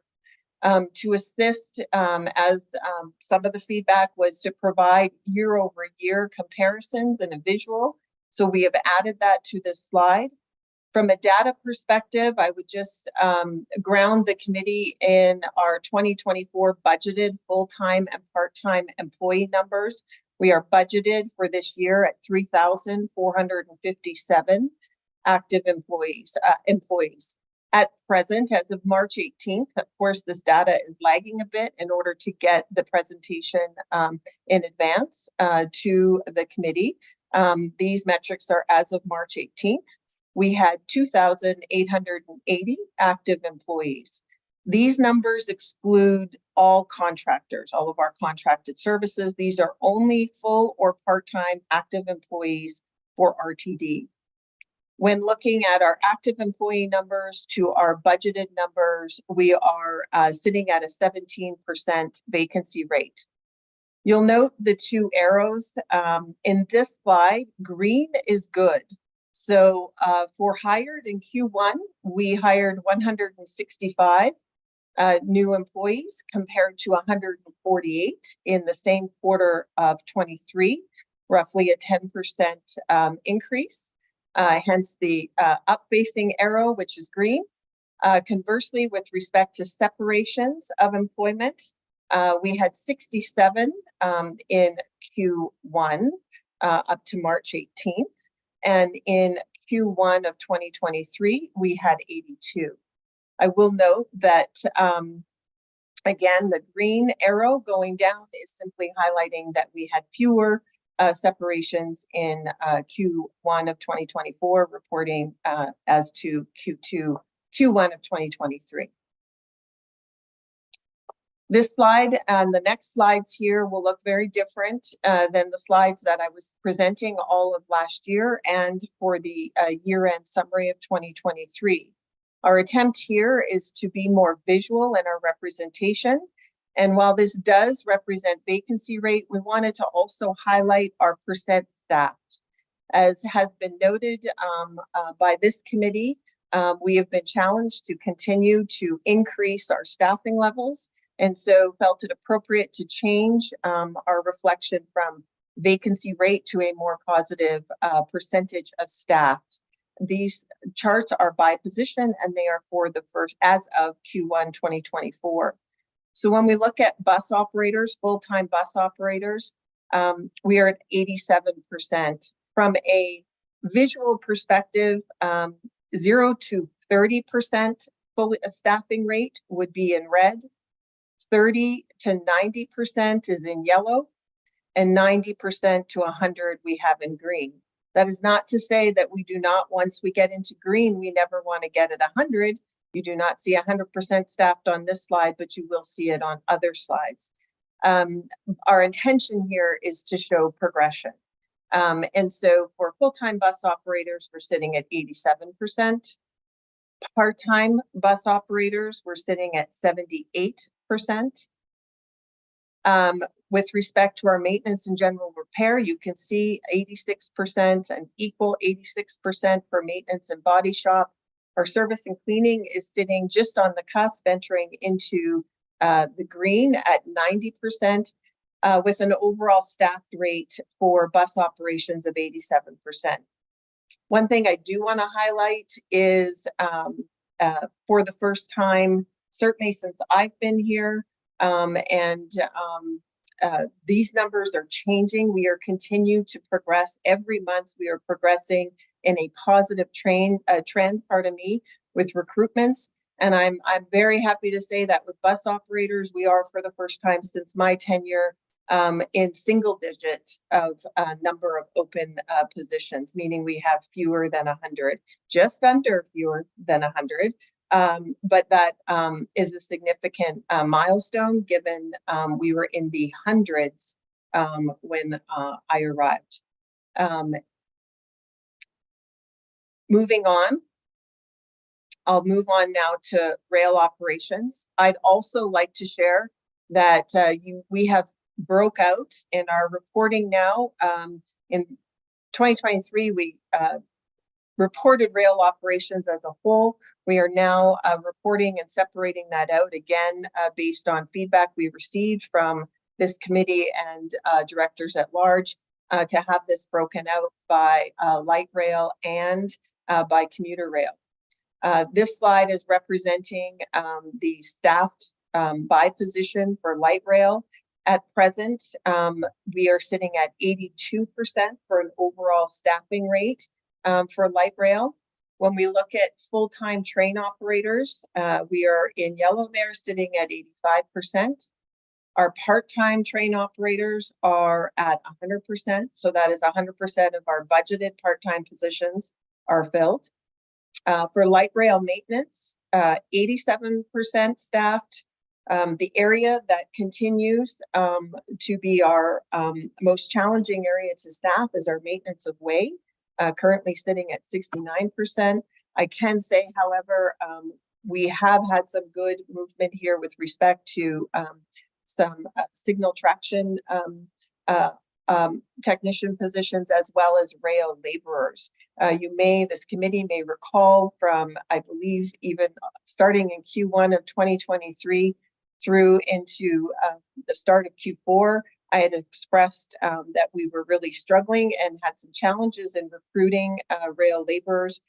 We have actually had some significant success in the last 2 quarters. Service and cleaning, similar to bus, is sitting at bus operations at 90%. When we look at commuter rail, the numbers for overall staff rate are close to light rail at 85%. For our train engineers, which are our operators, we are sitting at 90% staffed. Conductors, which is our second crew, are at 87%. Track maintainers, we are fully staffed for budgeted positions with our track maintainers in commuter rail. Rail laborers, we are doing better, a bit better with our rail laborers for commuter rail at 81%. Our challenge with commuter rail would be in our signal maintainers sitting at 60%. So for these, for light rail, very similar, but we still hope that the information being broken out meets the expectations of the directors. Moving on then to transit police, from a percent staffed, we're sitting at 74% staffed overall. Our commanders and our lieutenants and corporals are 100% staffed for budgeted positions. We have added additional sergeants to stagger with the increase in additional officers that for the 2024 year. So that is now sitting at 60%. I believe we have 4 more sergeants to hire there. And then for our officers, our rank and file officers, we are sitting at 70%. I think earlier in the chief's presentation, I believe Director Lewis was indicating that that transit police would be, from an officer perspective, hopefully staffed by the end of summer. I concur with that and would suggest that it's highly possible, given our current recruitment rate, that will happen actually closer to the beginning of summer is a real possibility.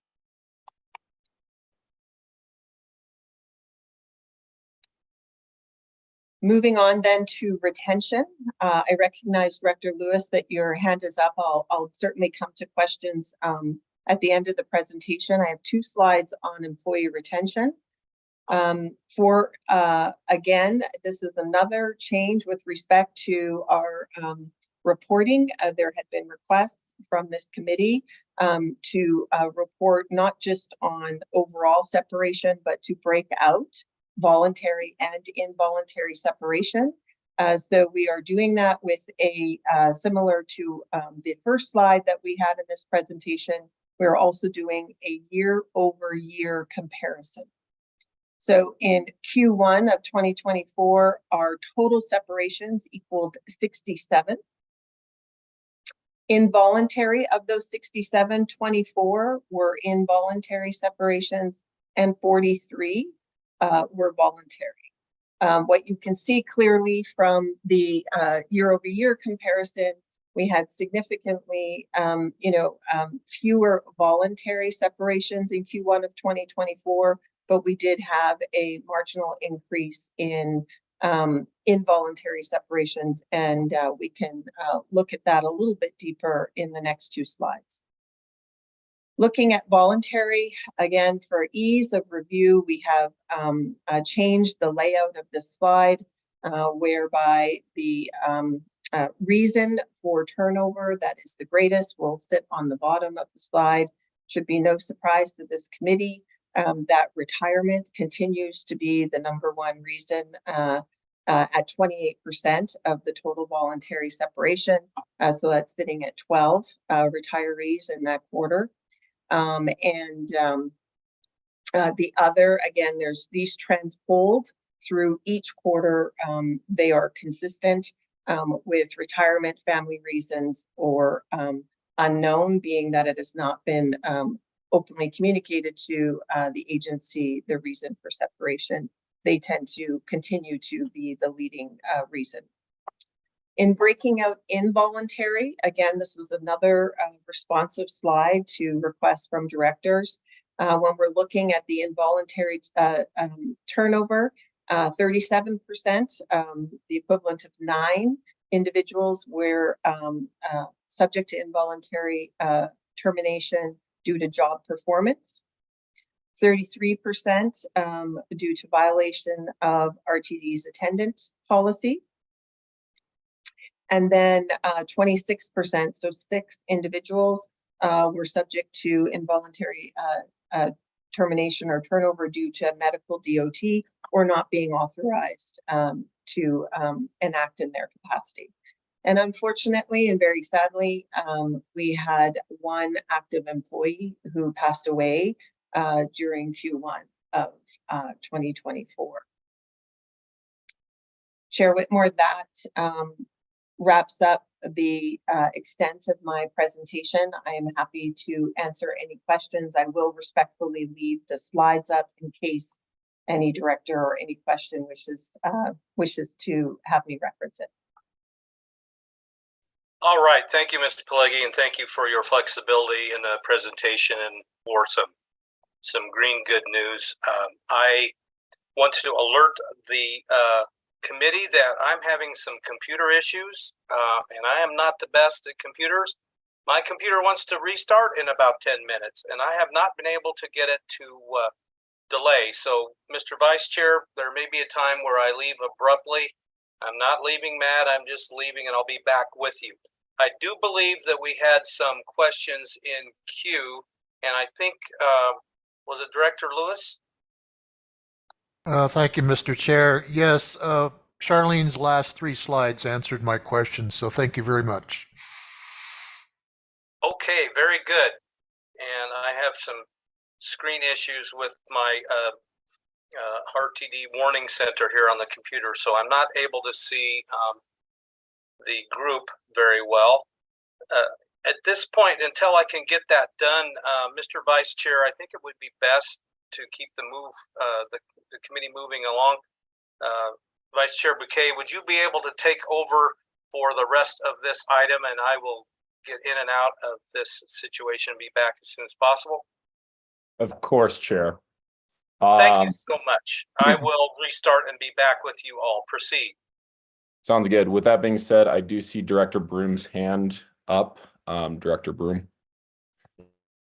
Thank you for recognizing me. I just had a couple of comments. if we're at 100% for part-time operators, do we overhire to make up for our shortfall of full-time operators? That's my first question. And then my second comment goes back to an earlier discussion.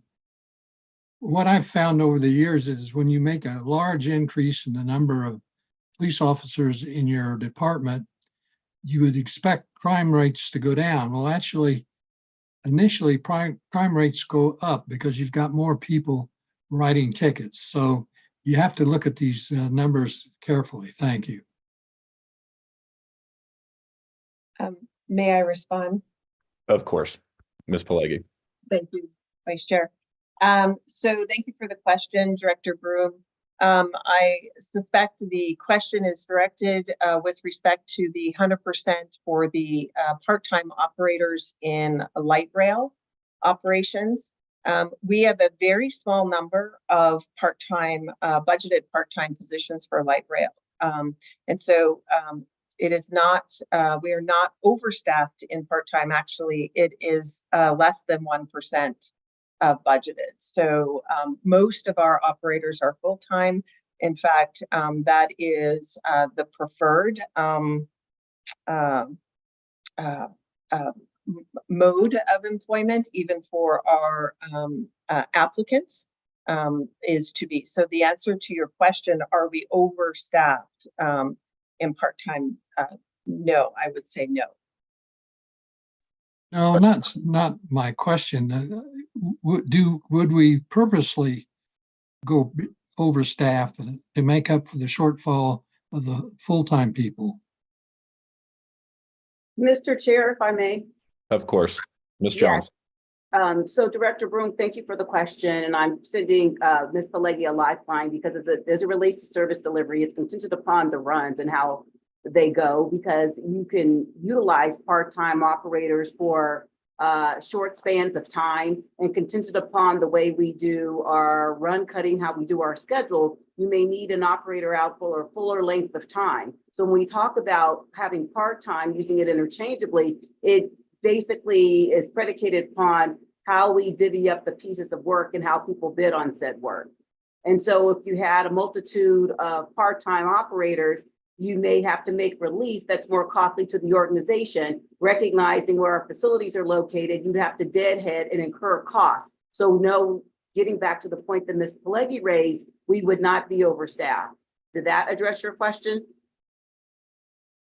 I think so. I guess I would prefer, if I were running the organization, that you overstaff in that one area so that you could hopefully make up some of these missed runs with these extra part-time people.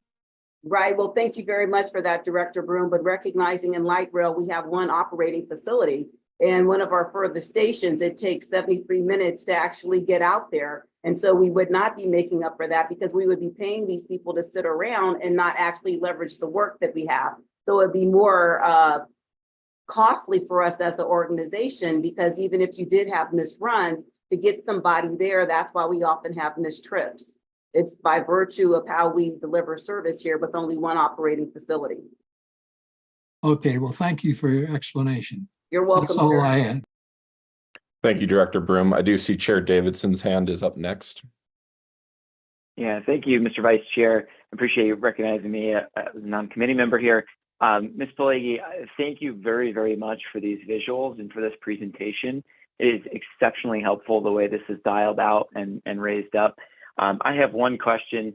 It definitely occurs to me you've joined RTD in a very stressful time in transit history. I think many industries continue to struggle with workforce shortage, but transit's especially interesting in how elastic it is. I mean, the workforce shortage really directly impacts our service delivery. So thank you for all of the progress. There's been notable progress in the numbers and movement. Thank you for the reporting, which is very helpful to see. My main question, and it may warrant, there may be many things that come out of it, and perhaps it's better as follow-up, but is what do you and your team need right now? I know there's, as we're dialoguing with the community and community partners and the state, there's progress happening, and I suspect there's limits in areas in terms of what we can do in our four walls and things that perhaps our community and its partners could be doing. Are there things that you know that you need that this board could help in going to seek throughout the community? May I, Vice Chair? Yes, please. Great, thanks. Thank you for the question, Chair Davidson.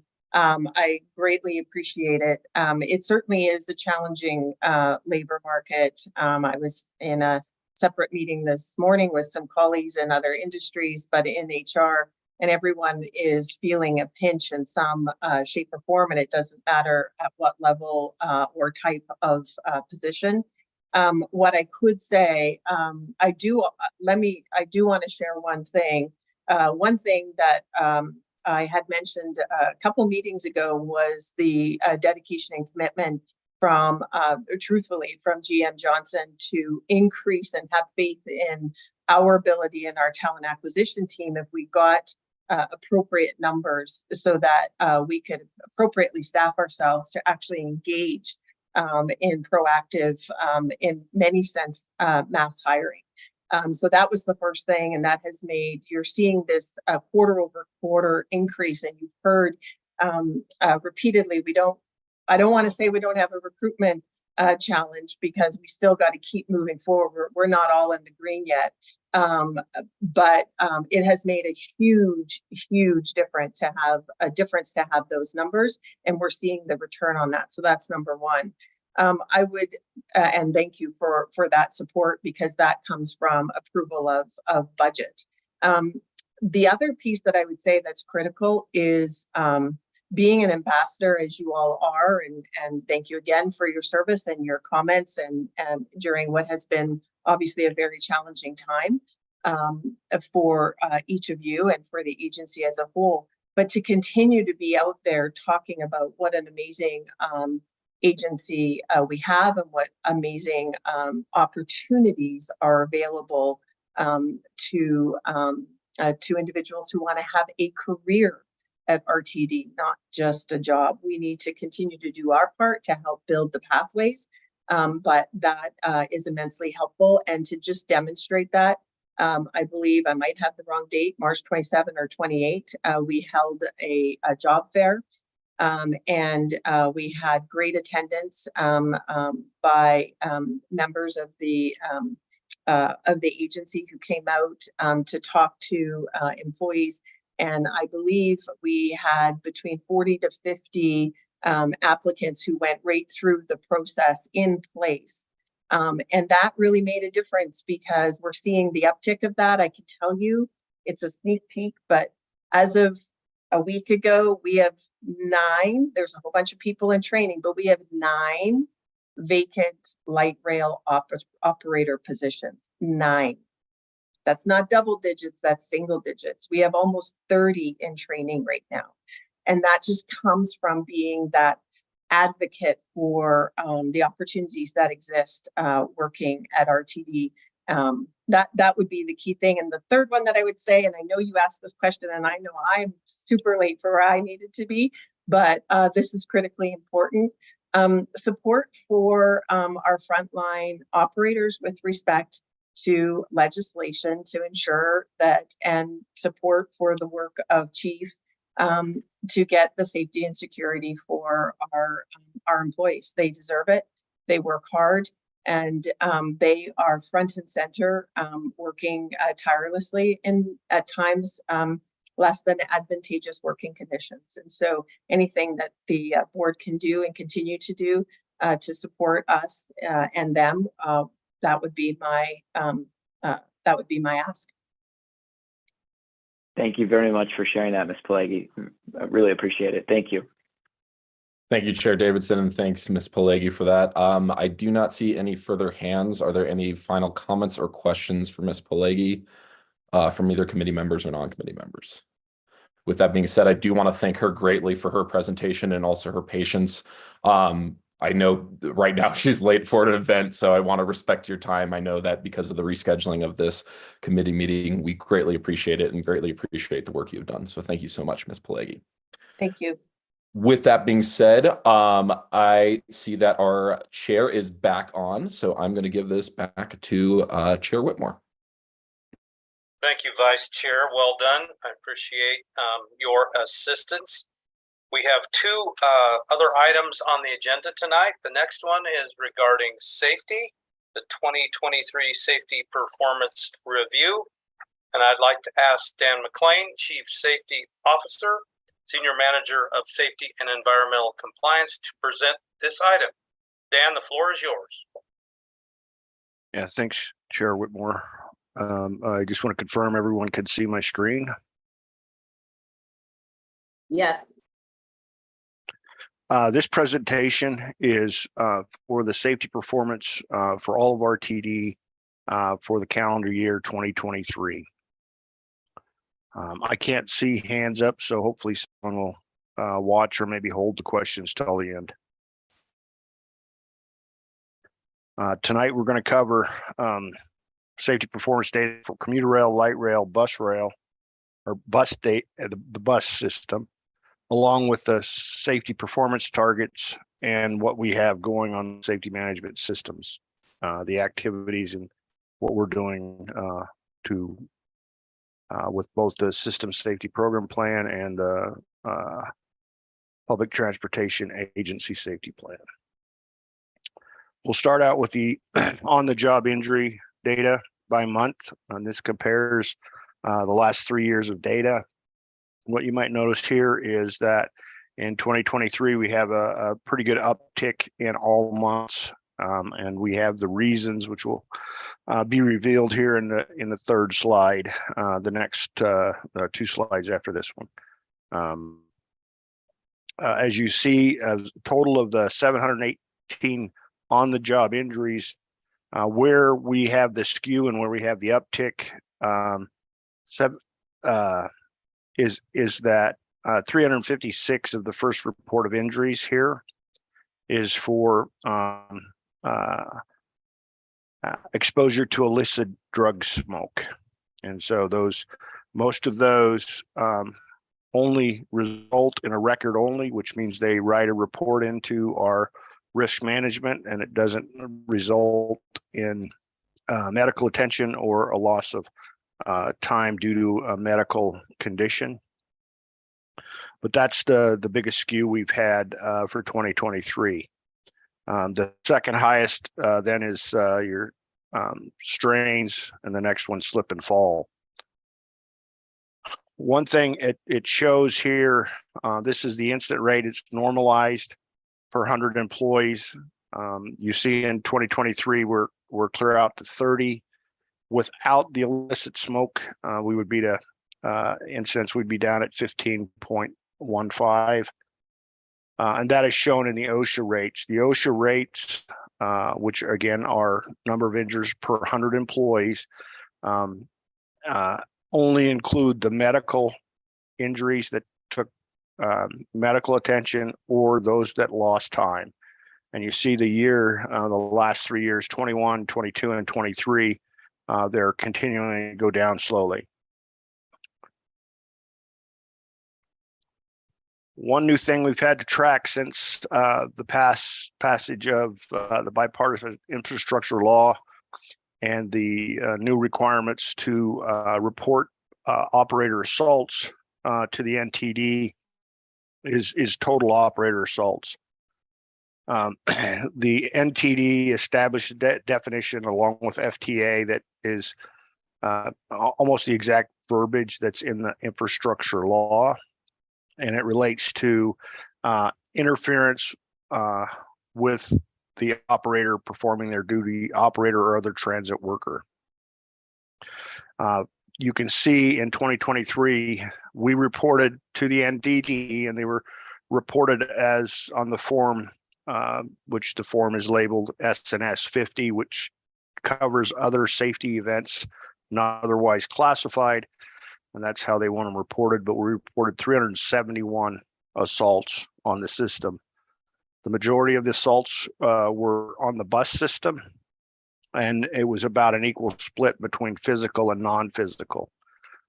This interfered with can be just yelling at the operator, threatening the operator. A physical assault can be anything from throwing your drink on the operator to actually a physical assault.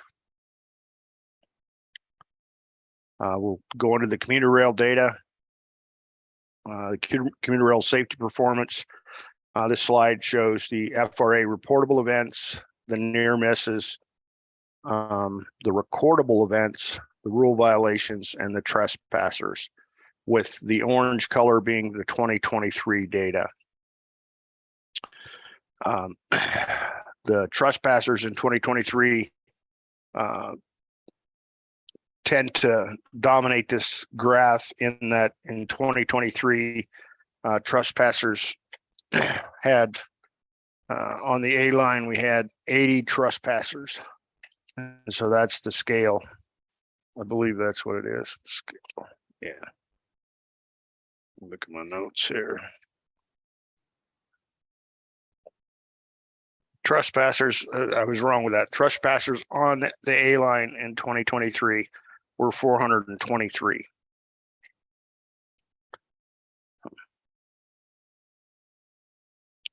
The next is the inspection reports. These are categorized as a defect or violation, and it's categorized by the line it was on. The others are locations such as Denver Union stations, maintenance facilities, and vehicle maintenance records not directly associated with the line.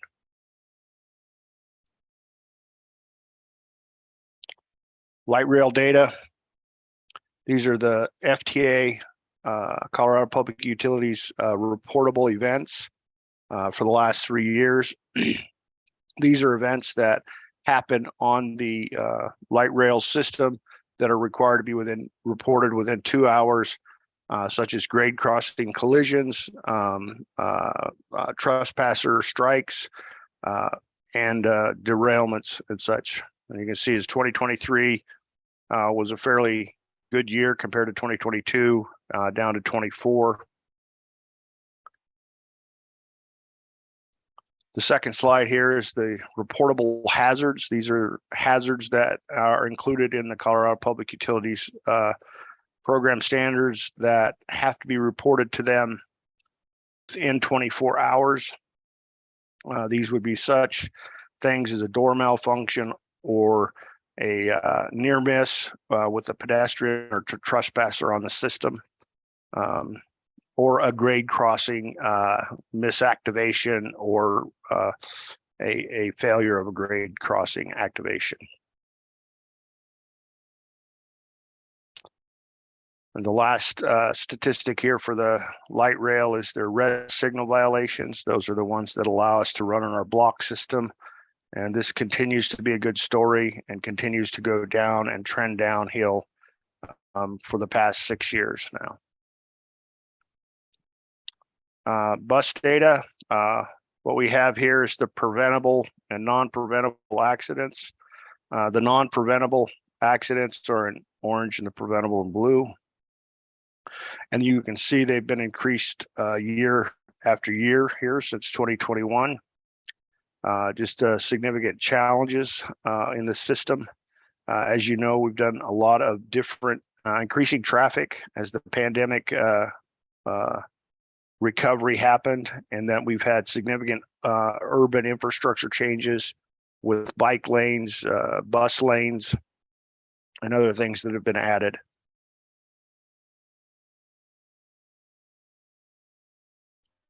The performance targets on the Public Transportation Agency Safety Plan were for preventable accident rates.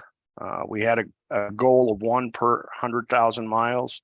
In 2023, we achieved 1.2 per 100,000 miles, 1.24. We had a 5% reduction goal of lost days due to on-the-job injuries.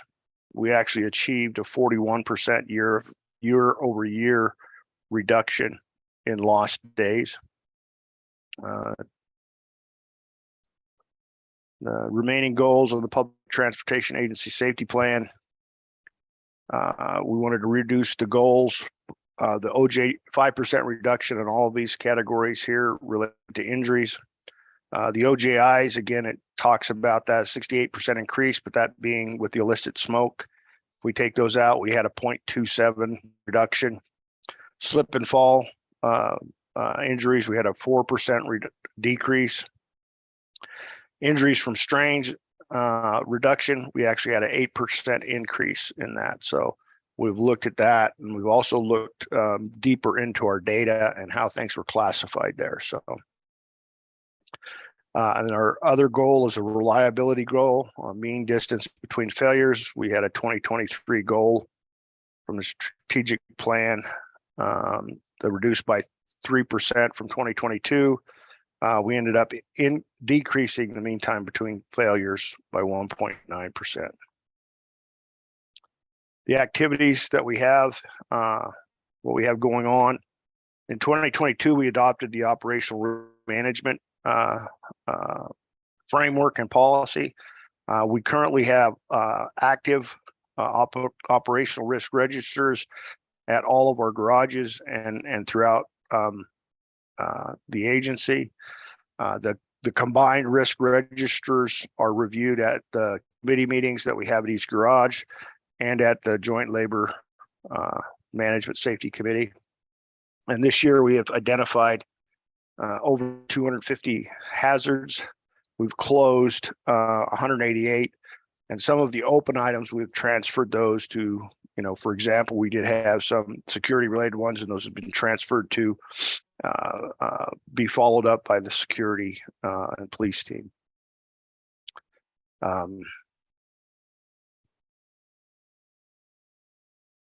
The system safety program plan for commuter rail, couple big ticket items are the fatigue risk management plan that was submitted in July of 2023. It was then reviewed by the FRA, and this February we came back and they told us what we needed to correct, both from an RTD perspective, from a DTO perspective, and that will be resubmitted in May. We also in 2023 we had a passenger train emergency drill that happened in September of 2023. This year it was 2023. It was led by Denver Transit Operators, and it was on a Pena Bridge train evacuation. We had all of DIA, Denver Airport were involved in the exercise and involved in the planning, the execution, and then the debriefs of those. In 2024, late Q2, early Q3, we're going to have another RTD-led commuter rail emergency exercise that will be done. Additionally, with commuter rail on the FRA side, we're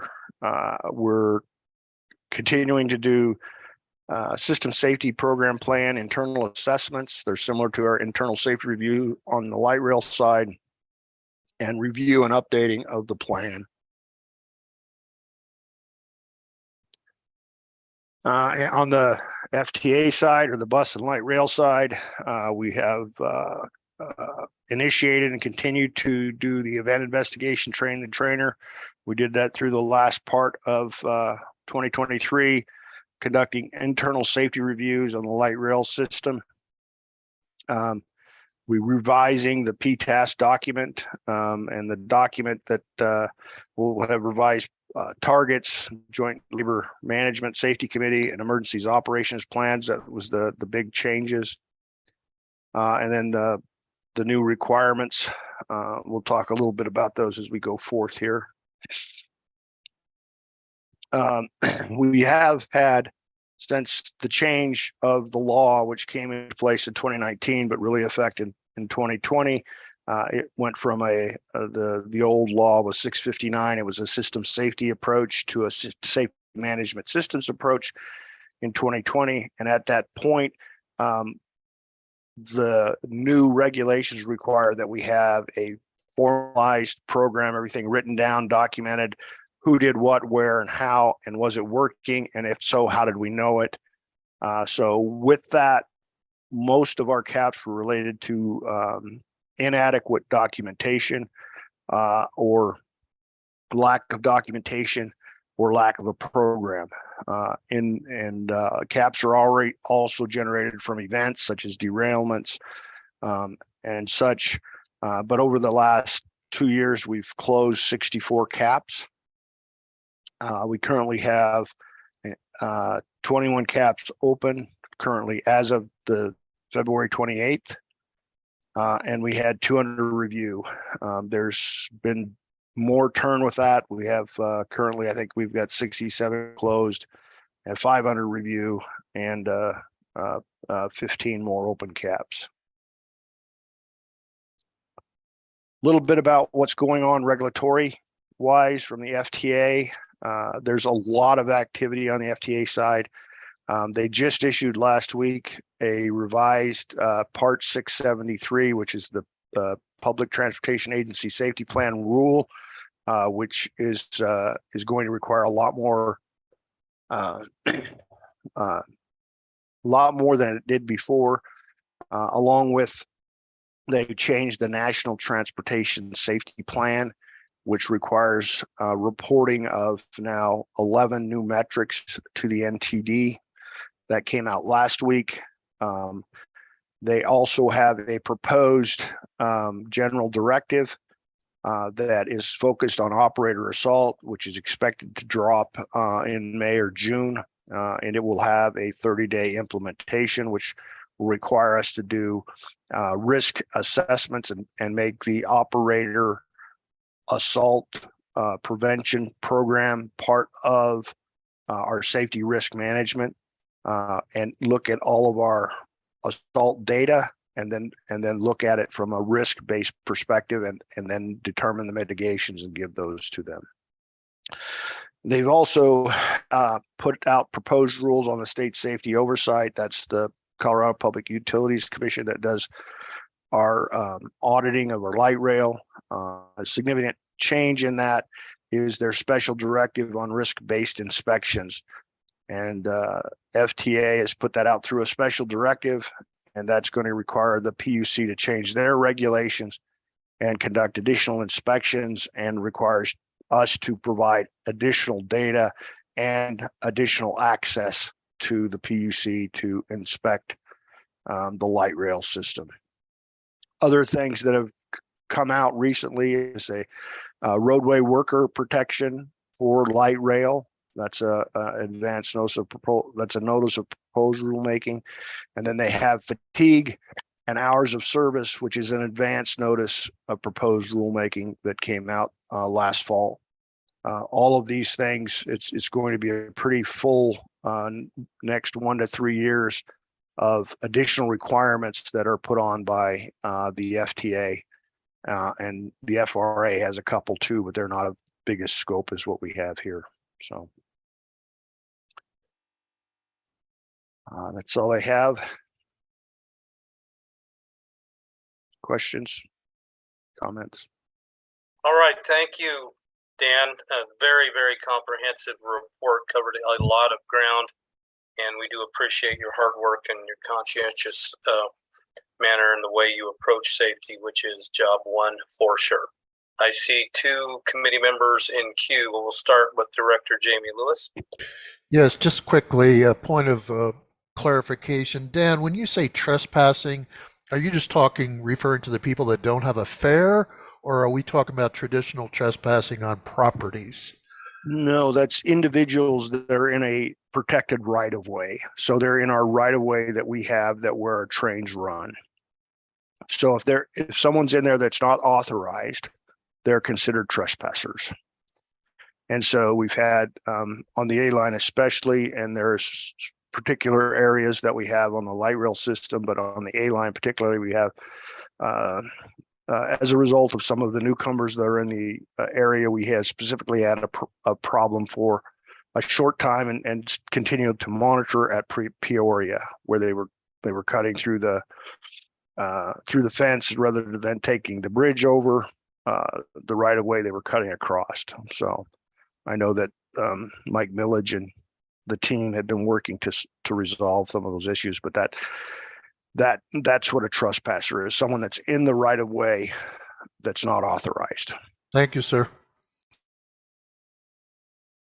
Thank you, Director Lewis. Is that all? That's it. Thank you. Okay, thank you, sir. Director Sloan, you're next. Thank you very much, Chair. I would like to drill down a little on the extraordinary number of our operators exposed to illicit drug smoke. Because, it just jumps out in this whole report. And I know it's related to retention and maybe even recruitment of operators and a welcoming transit environment for our customers. But I was wondering what the relationship is with reliability of service. I noticed in this presentation, you said that there was no loss of time involved in that, but I thought in a previous presentation, we learned that operators could, if they felt affected by the smoke, they could call in and say they were no longer able to work. So is there lost time in connection with the exposure to illicit drug smoke? So, if I can, Chair, and then I'll defer to Deborah. I just want to make it clear, there's been a lot of work done on this, and to be as protective as we can for our operators. And there's also been a lot of work done throughout the transit industry to try to understand what the effects of the illicit drug smoking is, because Denver's not the only transit agency that experiences it. And I'll defer to Deborah on the arrangements made with the ATU and the MOW. Thank you very much, Mr. Chair, if I may. Please. And thank you very much, Mr. McLean, for that, and Director Sloan. There's a myriad of different elements that are involved, and I believe that Mr. McLean was addressing as it relates to lost time, and you are referencing our agreement with the collective bargaining unit. I think it'd be best for me to have Mr. Jensen speak to that specifically.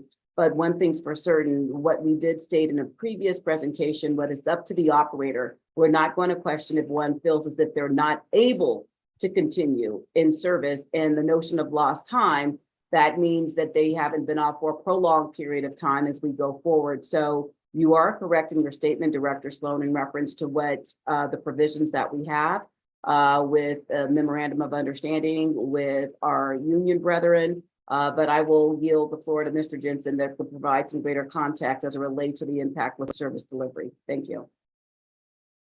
Yes, thank you very much, Mr. Chair, if I may. Please. So there are two different things that we're talking about. The lost time, of course, is lost work time for the employees. They go off sick and then they're off for a number of days. That's what we're tracking in terms of lost time. In terms of service delivery, that's not the number that we were looking at. We do track that number, and it is potentially significant to Ms. Johnson's point. If the employee is not able to operate the train, then we have to pull the train from service. Typically, a supervisor will come get it, we'll bring it back to the yard.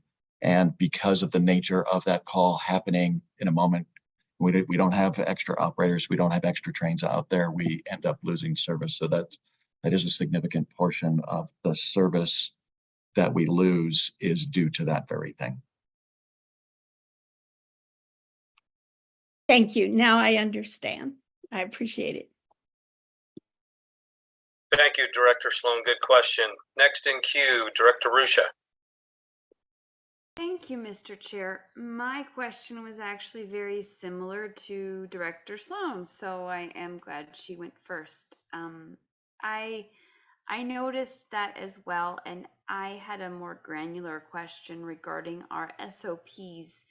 If an operator reports that they feel they are unable to continue because they've been exposed to illicit smoke, which might not be a specific medical incident, but certainly can cause migraines and nausea and the like, what happens next? Can someone just walk us through that process? Because again, I'm hearing we have all of these incidences, which I believe, of increased reports, and yet we're not losing work time. And if I recall, a few years ago, that was actually resulting in lost work time, time on the job. So what happens? Did we change a procedure? Thank you. Thank you. I see Fred Worthen's hand up. I see Dave Jensen. I see Jack Kroll, but I bet that's another matter. So, Mr. Chair, if I may, if And there's Deborah. Go right ahead. right, I would like to have Mr. Worthen and Mr. Jensen speak to modalities relative to what it is, because safety is paramount. And Director Rusha, perhaps I'm a little confused by your question relative to what did we do to change, but perhaps my colleagues here have garnered a better understanding of the question posed. So, Mr. Worthen, please feel free, and then Mr. Jensen, please chime in as well. Thank you. Thank you, Ms. Johnson, and thank you for the question, Director Rusha. I think there's a little bit of clarity that is needed. I know I'm out of order. If I may, I'm happy to just rephrase my question, and that might help to expedite the process. Thank you. Okay. Go ahead. Okay. So I have a concern that somehow, despite an increase in these incidences, we are seeing a decrease in operators that are missing work. When, and I could be wrong, a few years ago, those two were directly related. So I have a concern that there might have been a policy or procedure that has changed, in which our operators are less motivated to report when they are unable to safely operate a train. Just from a statistical data perspective, that was an anomaly. So Mr. that's Chair, my if I may. concern. Thank you. Yes, thank you very much, Director Rusha, for that clarity. And I think if anything, as it relates to the question that you posed, it gets back to, we have more people reporting because they're acknowledging that we have these incidents. So it is allowing us to ensure that we can better help manage the situation with our colleagues in law enforcement as we go full speed ahead, and also ensure that we have our partners from Allied Universal on vehicles. This is enabling us to do this. So there could be reporting, as we have seen, whereby somebody says someone's smoking something on the vehicle in which they should not be doing, not directly being impacted by those substances. But with that, I will yield the floor to Mr. Worthen to elaborate, and then to Mr. Jensen. Thank you. Thank you, Ms. Johnson, and thank you for the question, Director Rusha. I want to clarify a couple of things. First and foremost, when Dan made the comment earlier about that there were no lost time associated with this, what he was actually saying was that most of our reports don't result in lost time. However, Ms. Johnson is correct. We have begun tracking the incidents where drug and illicit smoke is exposed to the operators. When we first began this, people were reporting things, but they weren't reporting every aspect or all of the instances that occur. When we started actively developing dashboards and working with law enforcement, we really encouraged our operators to report, even if they didn't become sick or feel like they needed relief, so that we could try to determine hotspots and concentrate our efforts on dealing with enforcement in those particular areas. However, when an operator does become ill and request relief, then we will actually relieve them for duty. They can receive pay for that day plus the following day. And then, of course, if they need extensive treatment, they would go through our workers' compensation program from that point forward. Mr. Chair, if I may. Do you have a follow-up, Director Rusha, before we switch to Mr. Jensen? Yes, just to clarify, so when you say relief from duty, then how does the operator get back to, say, a lottie or their vehicle, or I'm trying to understand, how does that work? It depends on the circumstances itself and where they're at in the along the routes themselves. If they're ill, and they need to be relieved from duty and they're not able to actually get back to the operating base themselves, we'll send a supervisor out to transport them back. So they're able to get back to the operating base, back to their vehicle, so that they can go Go home. and seek treatment, go home or seek treatment or Go home whatever and it is seek from there. treatment. Okay. Yes, ma'am. So there's no, okay, thank you. Mr. Jensen? Not much more that I can add that I don't think has already been addressed. I would say maybe one more thing is that the equal to or increase in reports seems to indicate that the operators are not feeling inhibited to report. It's that the vast number of that, the percentage of those that actually become ill from it looks like it's smaller. It's just the nature of the numbers, that there's more reports actually that are happening, which is a good sign for us that the employees are reporting what's happening to them. Further questions? Go ahead. Go ahead, Director Rusha. I was looking for the unmute button, Mr. Chair. I apologize for not being speedy enough. And now I've lost the page in the presentation. So the incidents are going up, but is the missed work time from these specific incidents also going up? Is that, maybe that's what I missed. So, sometimes, of course, it's going to happen, and we do want operators to report. But I'm trying to understand, are we seeing an increase in reporting, but not necessarily people coming off of the job? I see Mr. McLean's hand is raised. Would you like to address that question, sir? Yeah, if I can. So in my presentation where I say lost time, that lost time relates to a occupational injury that the doctor, that they have sought medical attention, and then the medical professional has said that you are unable to perform your duties, therefore you need to have this much time off. What we're seeing here, and this goes a little bit to the MOU that was put together for the union, is that we're not going to, we want you to be safe. You know, we're going to, if you think you've been exposed, call dispatch, we'll get someone out there, we'll relieve you, we'll get you back to the base.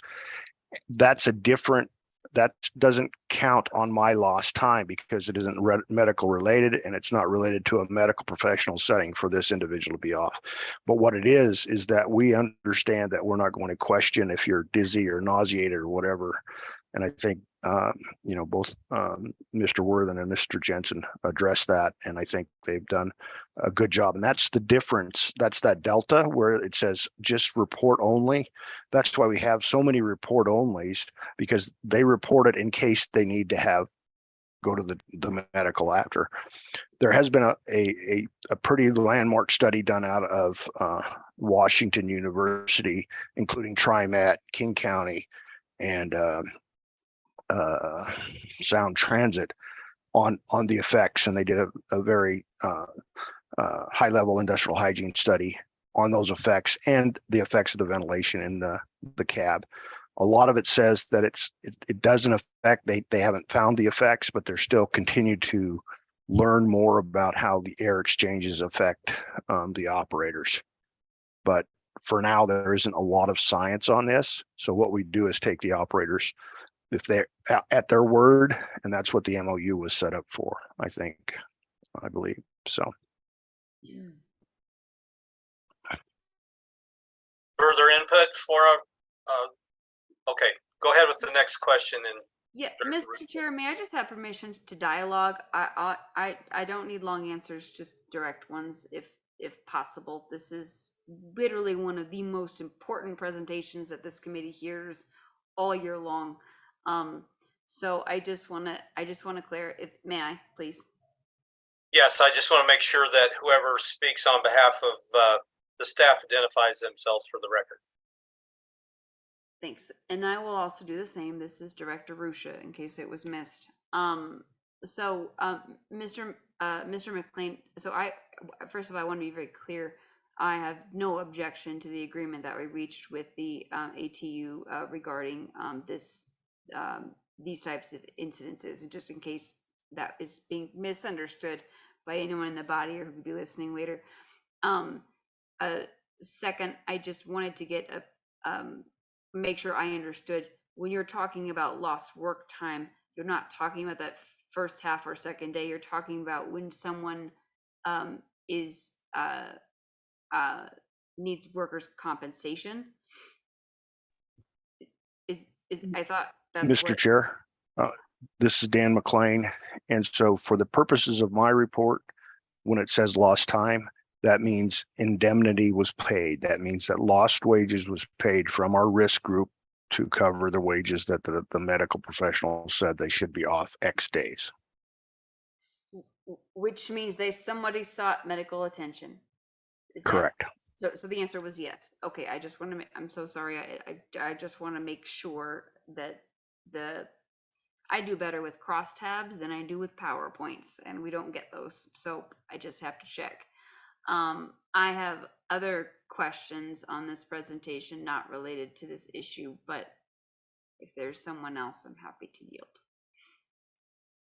I do not see any other hands raised. Are there any non-committee members with questions or comments? I don't see any, so continue, Director Ruscia. Thank you. So I have well, I guess I suppose I have a question. One question, one comment, or maybe it's a request. So the first is, I do recognize this is the last year. So we get these reports, I presume, after we file our end of year with the PUC. That's my guess as to the timing. But well, I guess my request would be, can we please, would RTD be so kind as to give us the same quarterly reports that you transmit to the PUC? Some of the information does make it into this presentation, some does not. They are publicly available documents, and I personally, as a member of the body, don't want to feel like I'm responsible for tracking them down in case we have a safety presentation and I missed one.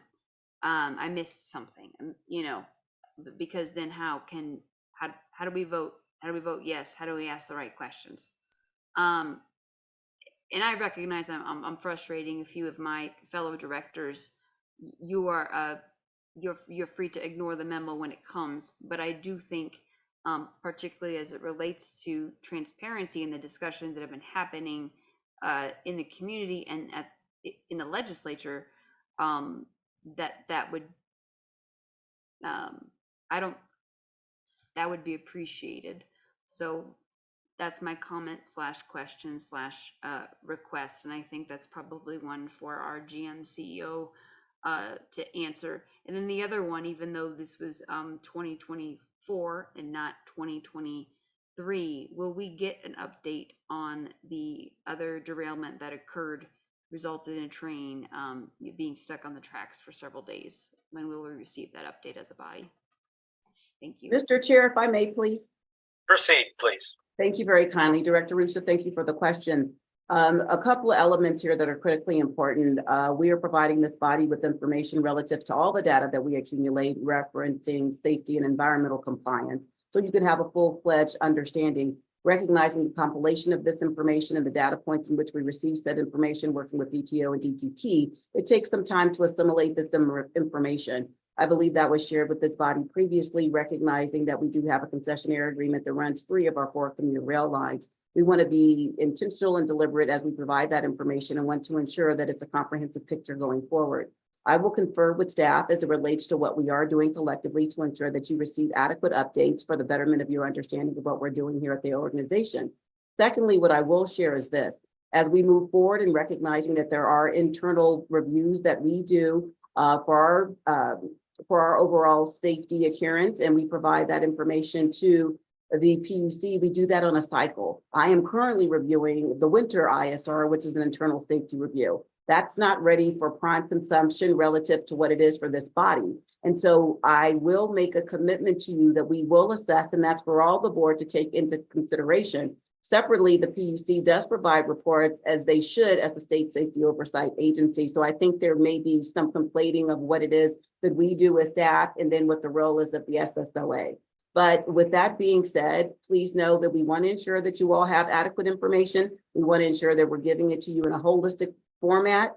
And we will strive to do that, recognizing that there were some elements that prohibit us from doing this. And I, as the accountable executive, conferred with our chief safety officer, and we wanted to ensure that we gave you a year in review. So we had year-over-year comparison data as we look at the quarters and what we're doing, because previously, recognizing that the State Safety Oversight Agency only oversees rail transit agencies, we did not have that bus data. So we've incorporated that in as we try to rightly outfit our data compilation. And in doing that, we will be on a better trajectory to provide that information once we have all systems in place. Thank you. Further questions, Director Rusha? Just a comment, there is no conflation on my end on who's on first relative to who reports what, when, where, and why. And so what I was asking for in the quarterly reports that we submit to the PUC for things that are under their auspices, that is a matter of public record if you know where to look, and I only know where to look because I used to work on safety issues previously as a labor advocate and lobbyist. Would you mind also, after that is transmitted to the PUC, copying the board? That was the question. And if that is not something that the agency would like to do, if there's a member of the body who would be curious on how you could receive that information, just ping me and I will fill you in. And I hate to, rehash the things that have happened previously, but I would be remiss if I did not note last year when we had this same presentation, there had been the previous year, just a few months prior, an incident on 19th and Stout that resulted in rail being condemned. And we know what happened from there. And that was missing from this presentation. We're in this year. And so I almost want to ask, is there something we don't know yet? We're about to find out. And maybe we can't say it in this meeting. But I don't think it is unreasonable to ask for the same information again, that eventually, when it becomes public, that we are copied so that we can effectively do our jobs and that we don't get big surprises, whether it's in the media, a member of the public, or in a budget request. And I'm sorry if it sounds harsh, but again, this is the most important report this body gets, or one of the most, every year. And it is critical that we have the information that we need to make decisions, and that we also have the time to process and ask questions, because that is also our role as an oversight body. I know I sound like I'm lecturing, but for those of you who were present last night, and I know not everyone could make it, for hours and hours and hours, community members, some of which whom are our strongest critics and our fans, fought for the right of this board to stay an elected body, and they defended us for hours. And some took time off work. Some scrambled from doctor's appointments. Some rescheduled their whole days because they said they had faith in this body. They had expectations. Maybe we weren't meeting at all times, but they had faith in this body.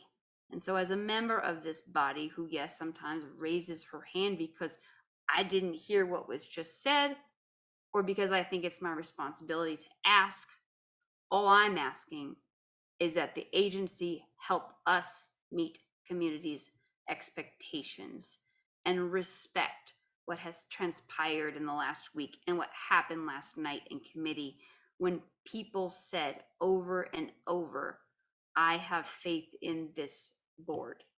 Thank you. I will yield. Okay, thank you, Director Rusha. Are there any other matters regarding safety or points that were recently made from staff? If not, we will move to our final discussion item. Okay, doesn't look like there are any more. So, Mr. Worthen, you are next up on the agenda to talk to us about the facilities and fleet transition plan update. And Fred is Assistant General Manager, Bus Ops. Floor is yours, sir. Thank you. I'll defer to Ms. Johnson for an introduction. Thank you very kindly, Mr. Worthen. As this body knows, this organization intentionally sought out a solicitation whereby we could have subject matter assistance relative to helping the development of a facilities fleet transition plan.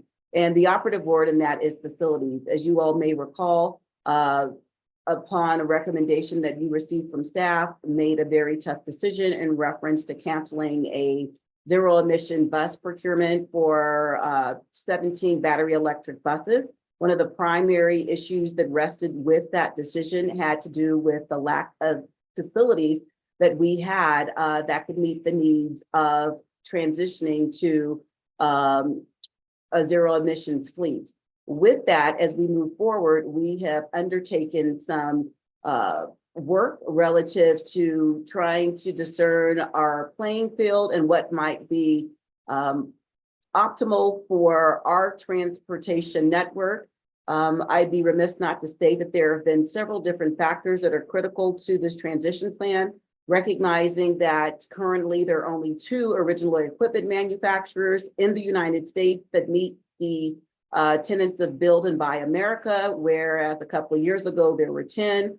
Mr. Worthen, as well as myself, have been engaged with the industry on this front. I've had the opportunity to participate in a task force that was convened by the American Public Transportation Association, as well as the Federal Transit Administration, and had an opportunity to lean in and have a discussion with the Build America Bureau and representation from the Biden-Harris administration at the White House as we look forward for a path as it relates to transitioning, recognizing the limitation with original equipment manufacturers and other aspects regarding supply chain and things of the like. Recognizing all of that, it's critically important that we share with you where we are in the process.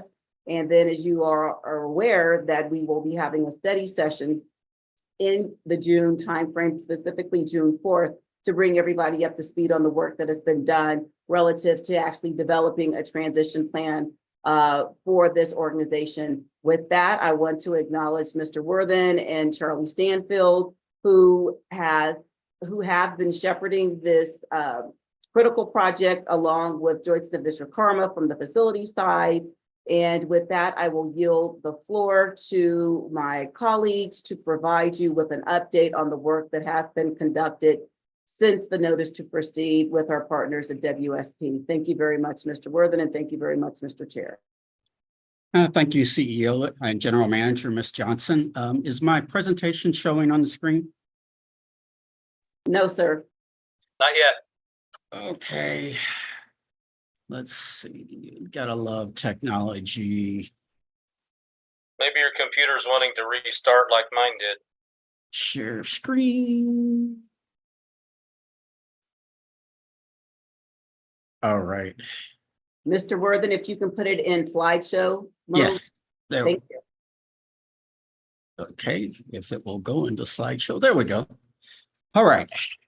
So thank you, Ms. Johnson. And thank you, Chair Whitmore. Again, I'm Fred Worthen, Assistant General Manager of Bus Operations. Tonight we'll provide you with an update on the work that is progressing forward with our facilities and fleet transition plan work.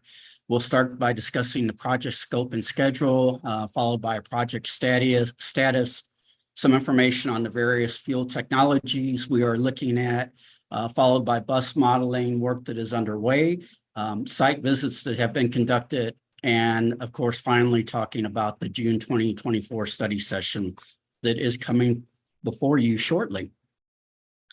So with regard to the Fleet and Facilities Transition Plan, there are four major components within work. First and foremost, we are looking at our facilities, although it is not listed first, it should be. We're assessing our facility needs and infrastructure requirements to look at the various propulsion technologies we're considering as part of the scope of work. We are also assessing our fleet and different technologies such as battery electric buses, fuel cell electric buses, diesel hybrids, compressed natural gas, and various forms of diesel vehicles. We are also looking at the financial impacts of the needs of the fleet and facility, and this includes cost for fleet and facility changes that are both capital and operational in need. And finally, we are looking at needs of the workforce itself. Not only are we looking at the gaps of our training programs to determine what is needed to help our workforce prepare for the new technologies, but we're also looking at the impacts the technology will have on people power headcounts.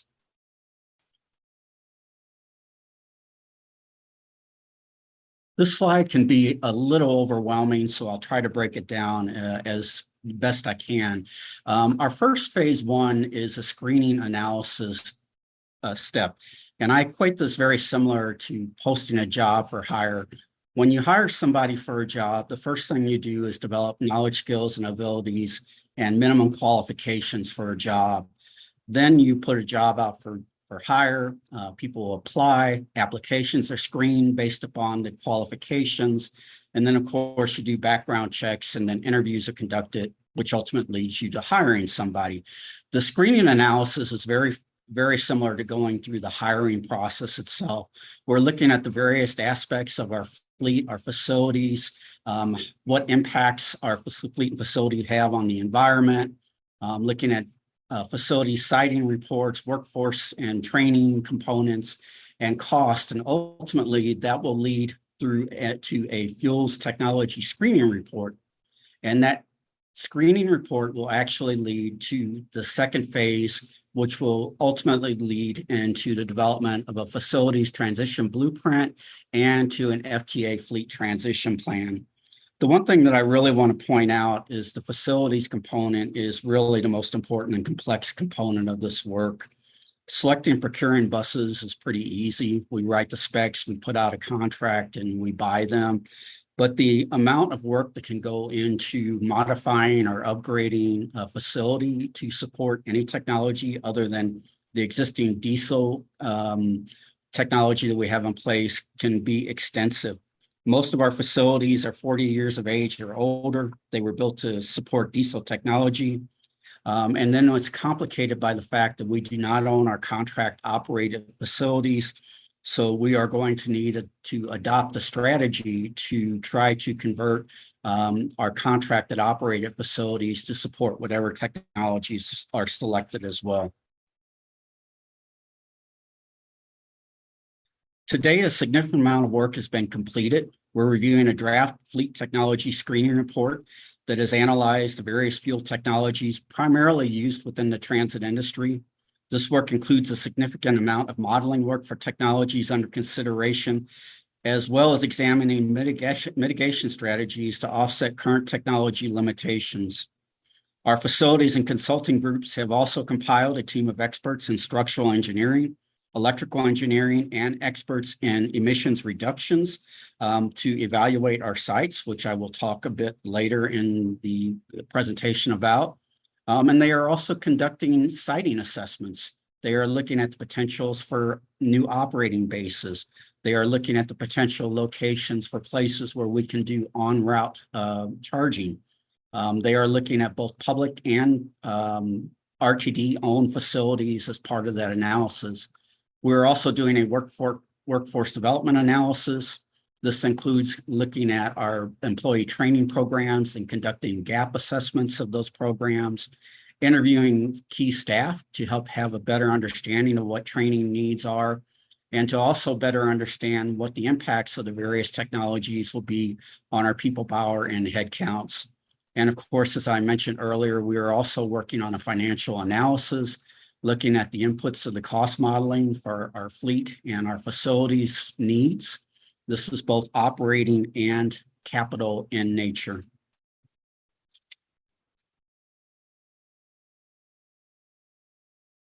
As previously mentioned, phase one work includes looking at different propulsion technologies in depth. This included looking at fuel cell, compressed natural gas, battery electric buses, clean and renewable diesel alternatives, and hybrid clean diesel technologies. At a high level, fuel cell vehicles use hydrogen to power the vehicle. A hydrogen fuel cell electric bus is powered by two of Earth's most common basic components, oxygen and hydrogen.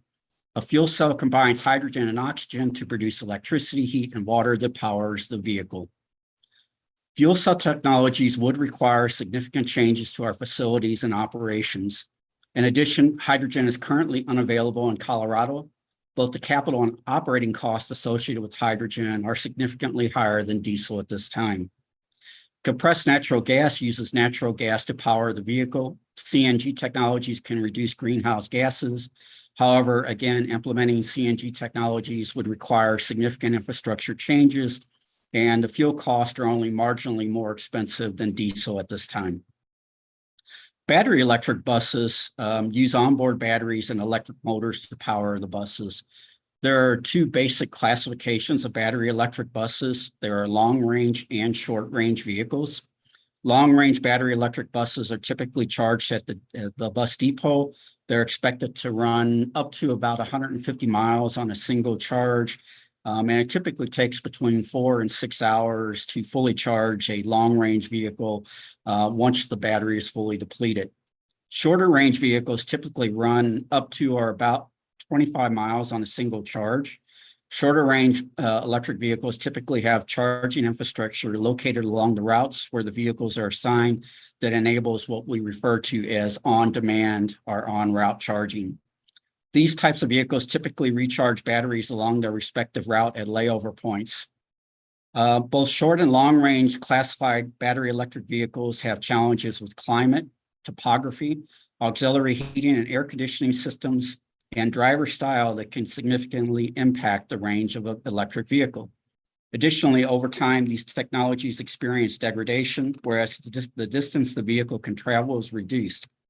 Battery electric buses also have significant infrastructure and capital cost. As part of the plan, the team has also examined implementing renewable diesel and diesel hybrid technologies in addition to the current clean diesel fleet.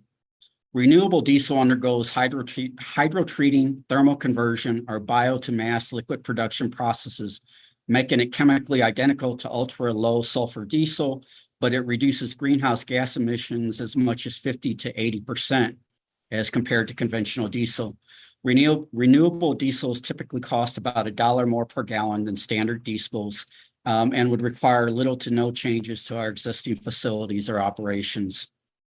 Diesel hybrid vehicles use a combination of electric motor and diesel engine propulsion to reduce diesel consumption. Hybrid vehicles use regenerative braking to produce electricity while a vehicle is in motion. Typically, hybrid vehicles work off electricity when a vehicle is idling and during start and stop functions. Once a vehicle reaches a certain speed, the vehicle typically switches from electric propulsion to diesel propulsion.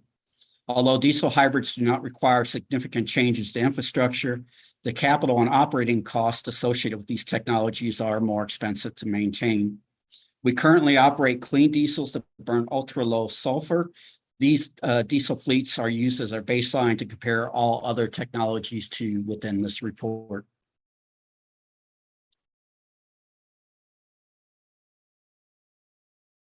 Battery electric bus modeling is complex. Our consultants are using a modeling tool that uses real-life battery electric bus information gathered from other transit systems and modifies inputs that are specific to RTD and how our services operate. These specific inputs include the vehicle type, the block distance, and a block is a block of work refers to how a vehicle is assigned to support daily operations from the time it pulls in till the time it pulls out. It includes temperature, block duration, slope and terrain, weight of the vehicle and passenger load, and the number of stops the vehicle would make. These inputs yield a total amount of energy required to complete a block, which is used to determine if there is enough battery capacity to complete the block. As previously mentioned, a block of service comprises the work a bus is assigned to from pull out through revenue service to pull in. We began our initial modeling work with battery electric buses, as this is the most complex part of the service modeling due to the various impacts on range this technology is susceptible to. Similar modeling work is currently underway for other technologies such as fuel cell propulsion systems.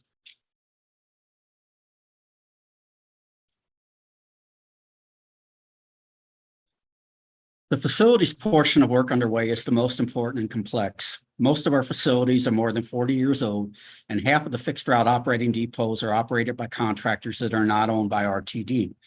To assess the condition of our facilities and changes needed to support the various propulsion technologies under consideration, a team of consultants that are experts in electrical engineering, structural engineering, and energy consumption visited our major operating bases and facilities over a 2-week period. I had the opportunity to actually engage in these visits, and I will tell you it was very informative and enlightening. The information collected will be vital to the final facilities blueprint. We'll provide an update on this work in the upcoming June board study session.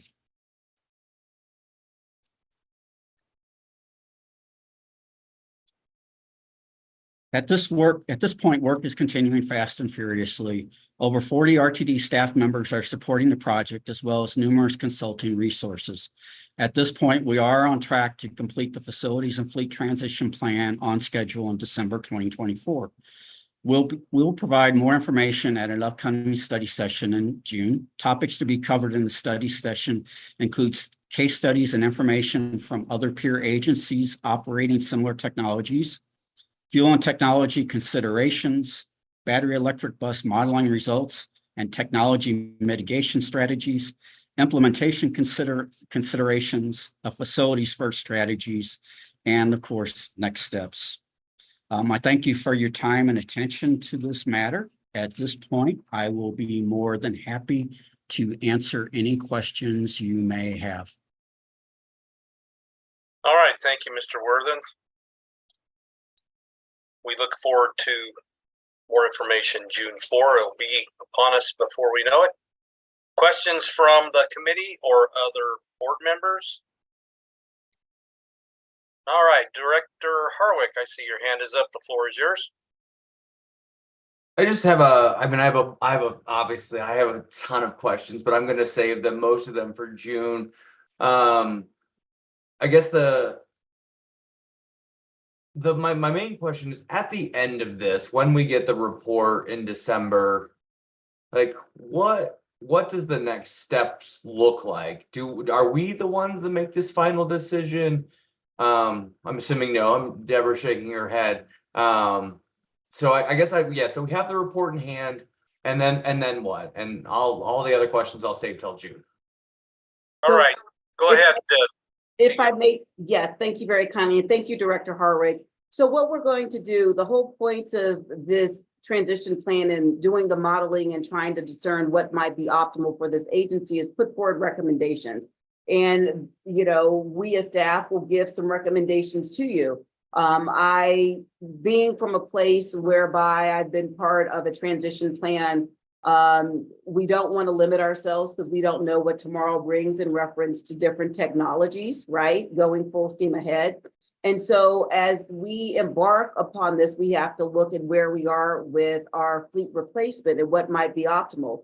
We do also want to mitigate having varied fleets to maintain. I came from an agency where we had 4 different types of fleets. And what I mean by that is the propulsion system, where we had CNG and we had battery electric and we had diesel and we had hybrid electric. And when you think about your workforce and training them and then the infrastructure, that can be costly as well. So this plan will help guide our steps as relates to what it is that we may decide.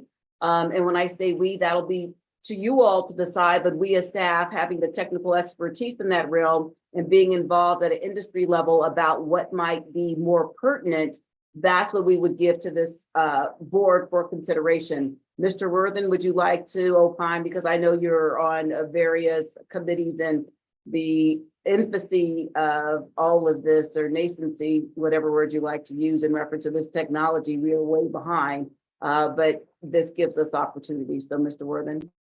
Thank you, Ms. Johnson. I really don't have a lot to add to this. I will say, though, that this process has been very enlightening. We started from ground zero with no preconceived notions, with the blank slate. We're trying to look at everything as holistically as possible and balance the cost and limitations of the technology with our service needs itself to bring forth the best mix of technologies that has the least impact on our agency as a whole itself. And also consider that even if there are facilities and infrastructure that we can afford to pay for, that's not going to happen overnight. So this is going to happen in phases and increments over time, where we're looking at not only the fleet as it's transitioning, but how we're transitioning our capital and our facilities as well to meet the needs of the report. Good question, Director Harwick, and look forward to further discussion in early June. All right, next up, Director Lewis, your hand is up. The floor is yours. Thank you, Mr. Chair. I'm just curious, do we have current property values for all of our bus barns?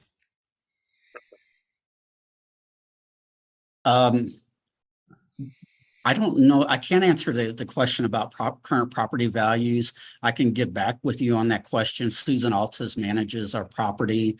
I don't know what we have available, but we can take the question. Mr. Worthen, if I may, so recognizing that when we look at insurance for our facilities and things of the like, we do have some of that information that does fall within the realm of our real property. We can assess and provide that information in a written format for the betterment of everyone as we go forward.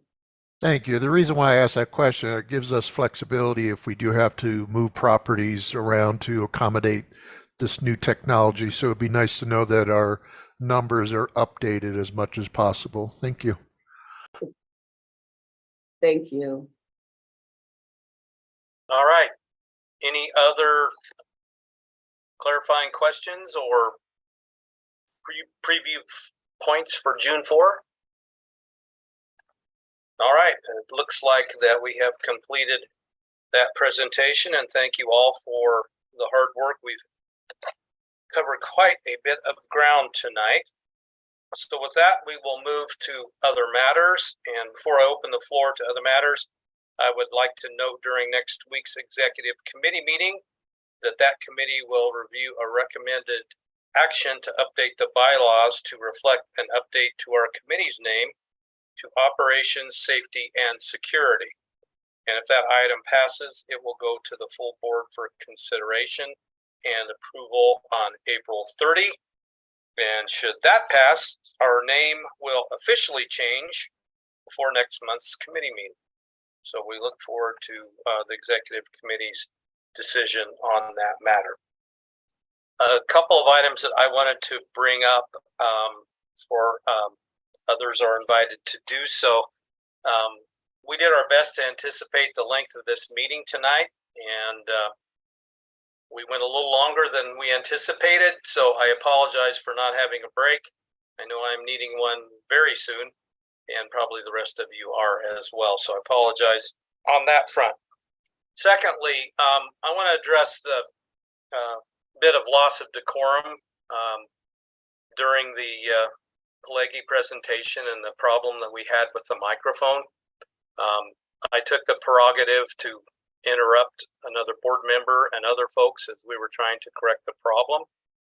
And I certainly did not have the intent of cutting off anybody or to discriminate against anybody with hearing needs.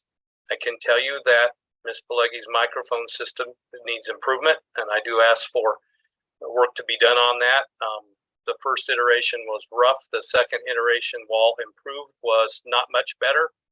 And we finally got, to a point where we could understand her. My point was to try and take control of the situation as chairman and not to be a bully, not to be discriminatory, and not to look overbearing. If I looked that way, it was not intended. And for that, for the decorum issue that was mostly my fault, I apologize. I apologize to this committee. I apologize to those that were watching, to other members of the board who were here and are working so hard. I can tell you folks that I do find it an honor to serve with you all. And no moment could explain my pride more than the work that was done yesterday by many of my colleagues there, and for others that have worked with other folks that have been there to support us. So again, I apologize for that situation. It was not intended to go south, and it did. Certainly, we have a wonderful vice chair that's very skilled, and we saw a little bit of his skills tonight and over the last couple of years. So if it comes to the point where you're not comfortable with my leadership style, I will step aside and gladly let Director Bouquet take the reins, because he's tremendous, and there are others that can do the same. So I apologize profusely for that situation, and that's not becoming to this board or myself as the supposed leader, and I failed. I apologize. All right. Other comments or questions for other matters before we adjourn? Director Ruscia, your hand is up. Thank you, Mr. Chair. As a person who was impacted by the lack of decorum earlier, I do want to say that your apology is well accepted, but also just thank you. I voted for you as chair for a reason, and I hope that you, as much as I love our vice chair, Bouquet, I hope you don't feel like you need to pass the virtual gavel. So thank you for that. I think that was a moment of leadership. We could all do better.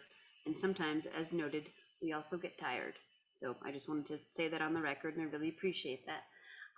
I also just did have, and I should have I tried to ask this earlier, but it should have come under other matters. So I do have an other matters piece to bring up, if that is okay, if I can continue. Thank you, sir. So earlier I referenced the derailment that happened in January, and we have not received a full briefing as to what transpired, what happened, how we prevent that, etc. And so perhaps General Manager can address this. When will we get a report? Is something still under investigation? And of course, there have been times where we have met in executive session as appropriate when we cannot disclose things to the public, but it has been 3 months, and I will stop here and allow, if the chair permits, our CEO to answer. Thank you. Ms. Johnson, proceed if you would like. Yes, what I will say in this public forum is that there was an extension relative to what it is we were doing with the investigation. And we are committed to keeping you all apprised, recognizing the complications with that investigation. And so I'll leave it there. So thank you. Director Ruscia. Thank you, Mr. Chair. I'm sorry. Are you saying that we will not have an update until the entire investigation is complete and it's TBD? I just want to make sure that I understand. Just the lack of communication or knowledge transfer is becoming concerning as we are now entering our 3rd month post this incident. And I have a lot of questions that I'm not going to ask in committee because I don't want to put folks on the spot. I certainly don't want to embarrass the agency or start rumors. But for me, I am concerned that we do not know what actually transpired, and I would be extremely concerned if we have to wait months. So, Mr. Chair, if I may, I would just say that it is the intent to provide an update. I do not believe that this conversation is suited for this public forum, hence the abruptness of my response. What I am sharing with you is that there was an extension, and we will ensure, as we have done previously, provide an update in the appropriate forum. Thank you. Is that all, Director Ruscia? Okay, thank you. Board Chair Eric Davison, please. Thank you, Committee Chair Whitmore. I appreciate it. I'll keep it very brief. I know we've been here for a while. I would like to thank staff most of all for the patience in the presentation this evening. There was a lot of tremendous helpful information here, and thank you to everybody for the patience. I did just want to briefly, since Ms. Johnson, I believe you will not be at the April 30th meeting, I wanted to just publicly acknowledge and thank you for your testimony before the House Committee on Transportation and Infrastructure. I did have an opportunity to review that. It was excellent. It was informative. And I thank you very much for your service and dedication, not just to this agency, not just to this state, but also to this country. And likewise, I'd be remiss not to note Mr. Jensen, who sat very comfortably and patiently behind there. And I know a lot of the preparation that must have gone into that. So it was very informative, very thoughtful. I know that's a team effort.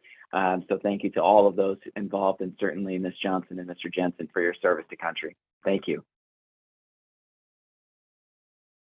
Thank you so much. I appreciate the comments. Any others? Oh, Director Rusha? I am so sorry, sir. I just, in everything else, this one got derailed, so to speak. Is Dr. Chief Fitzgerald still on the call? I can't. I don't believe so. I am. Oh, well, there he is.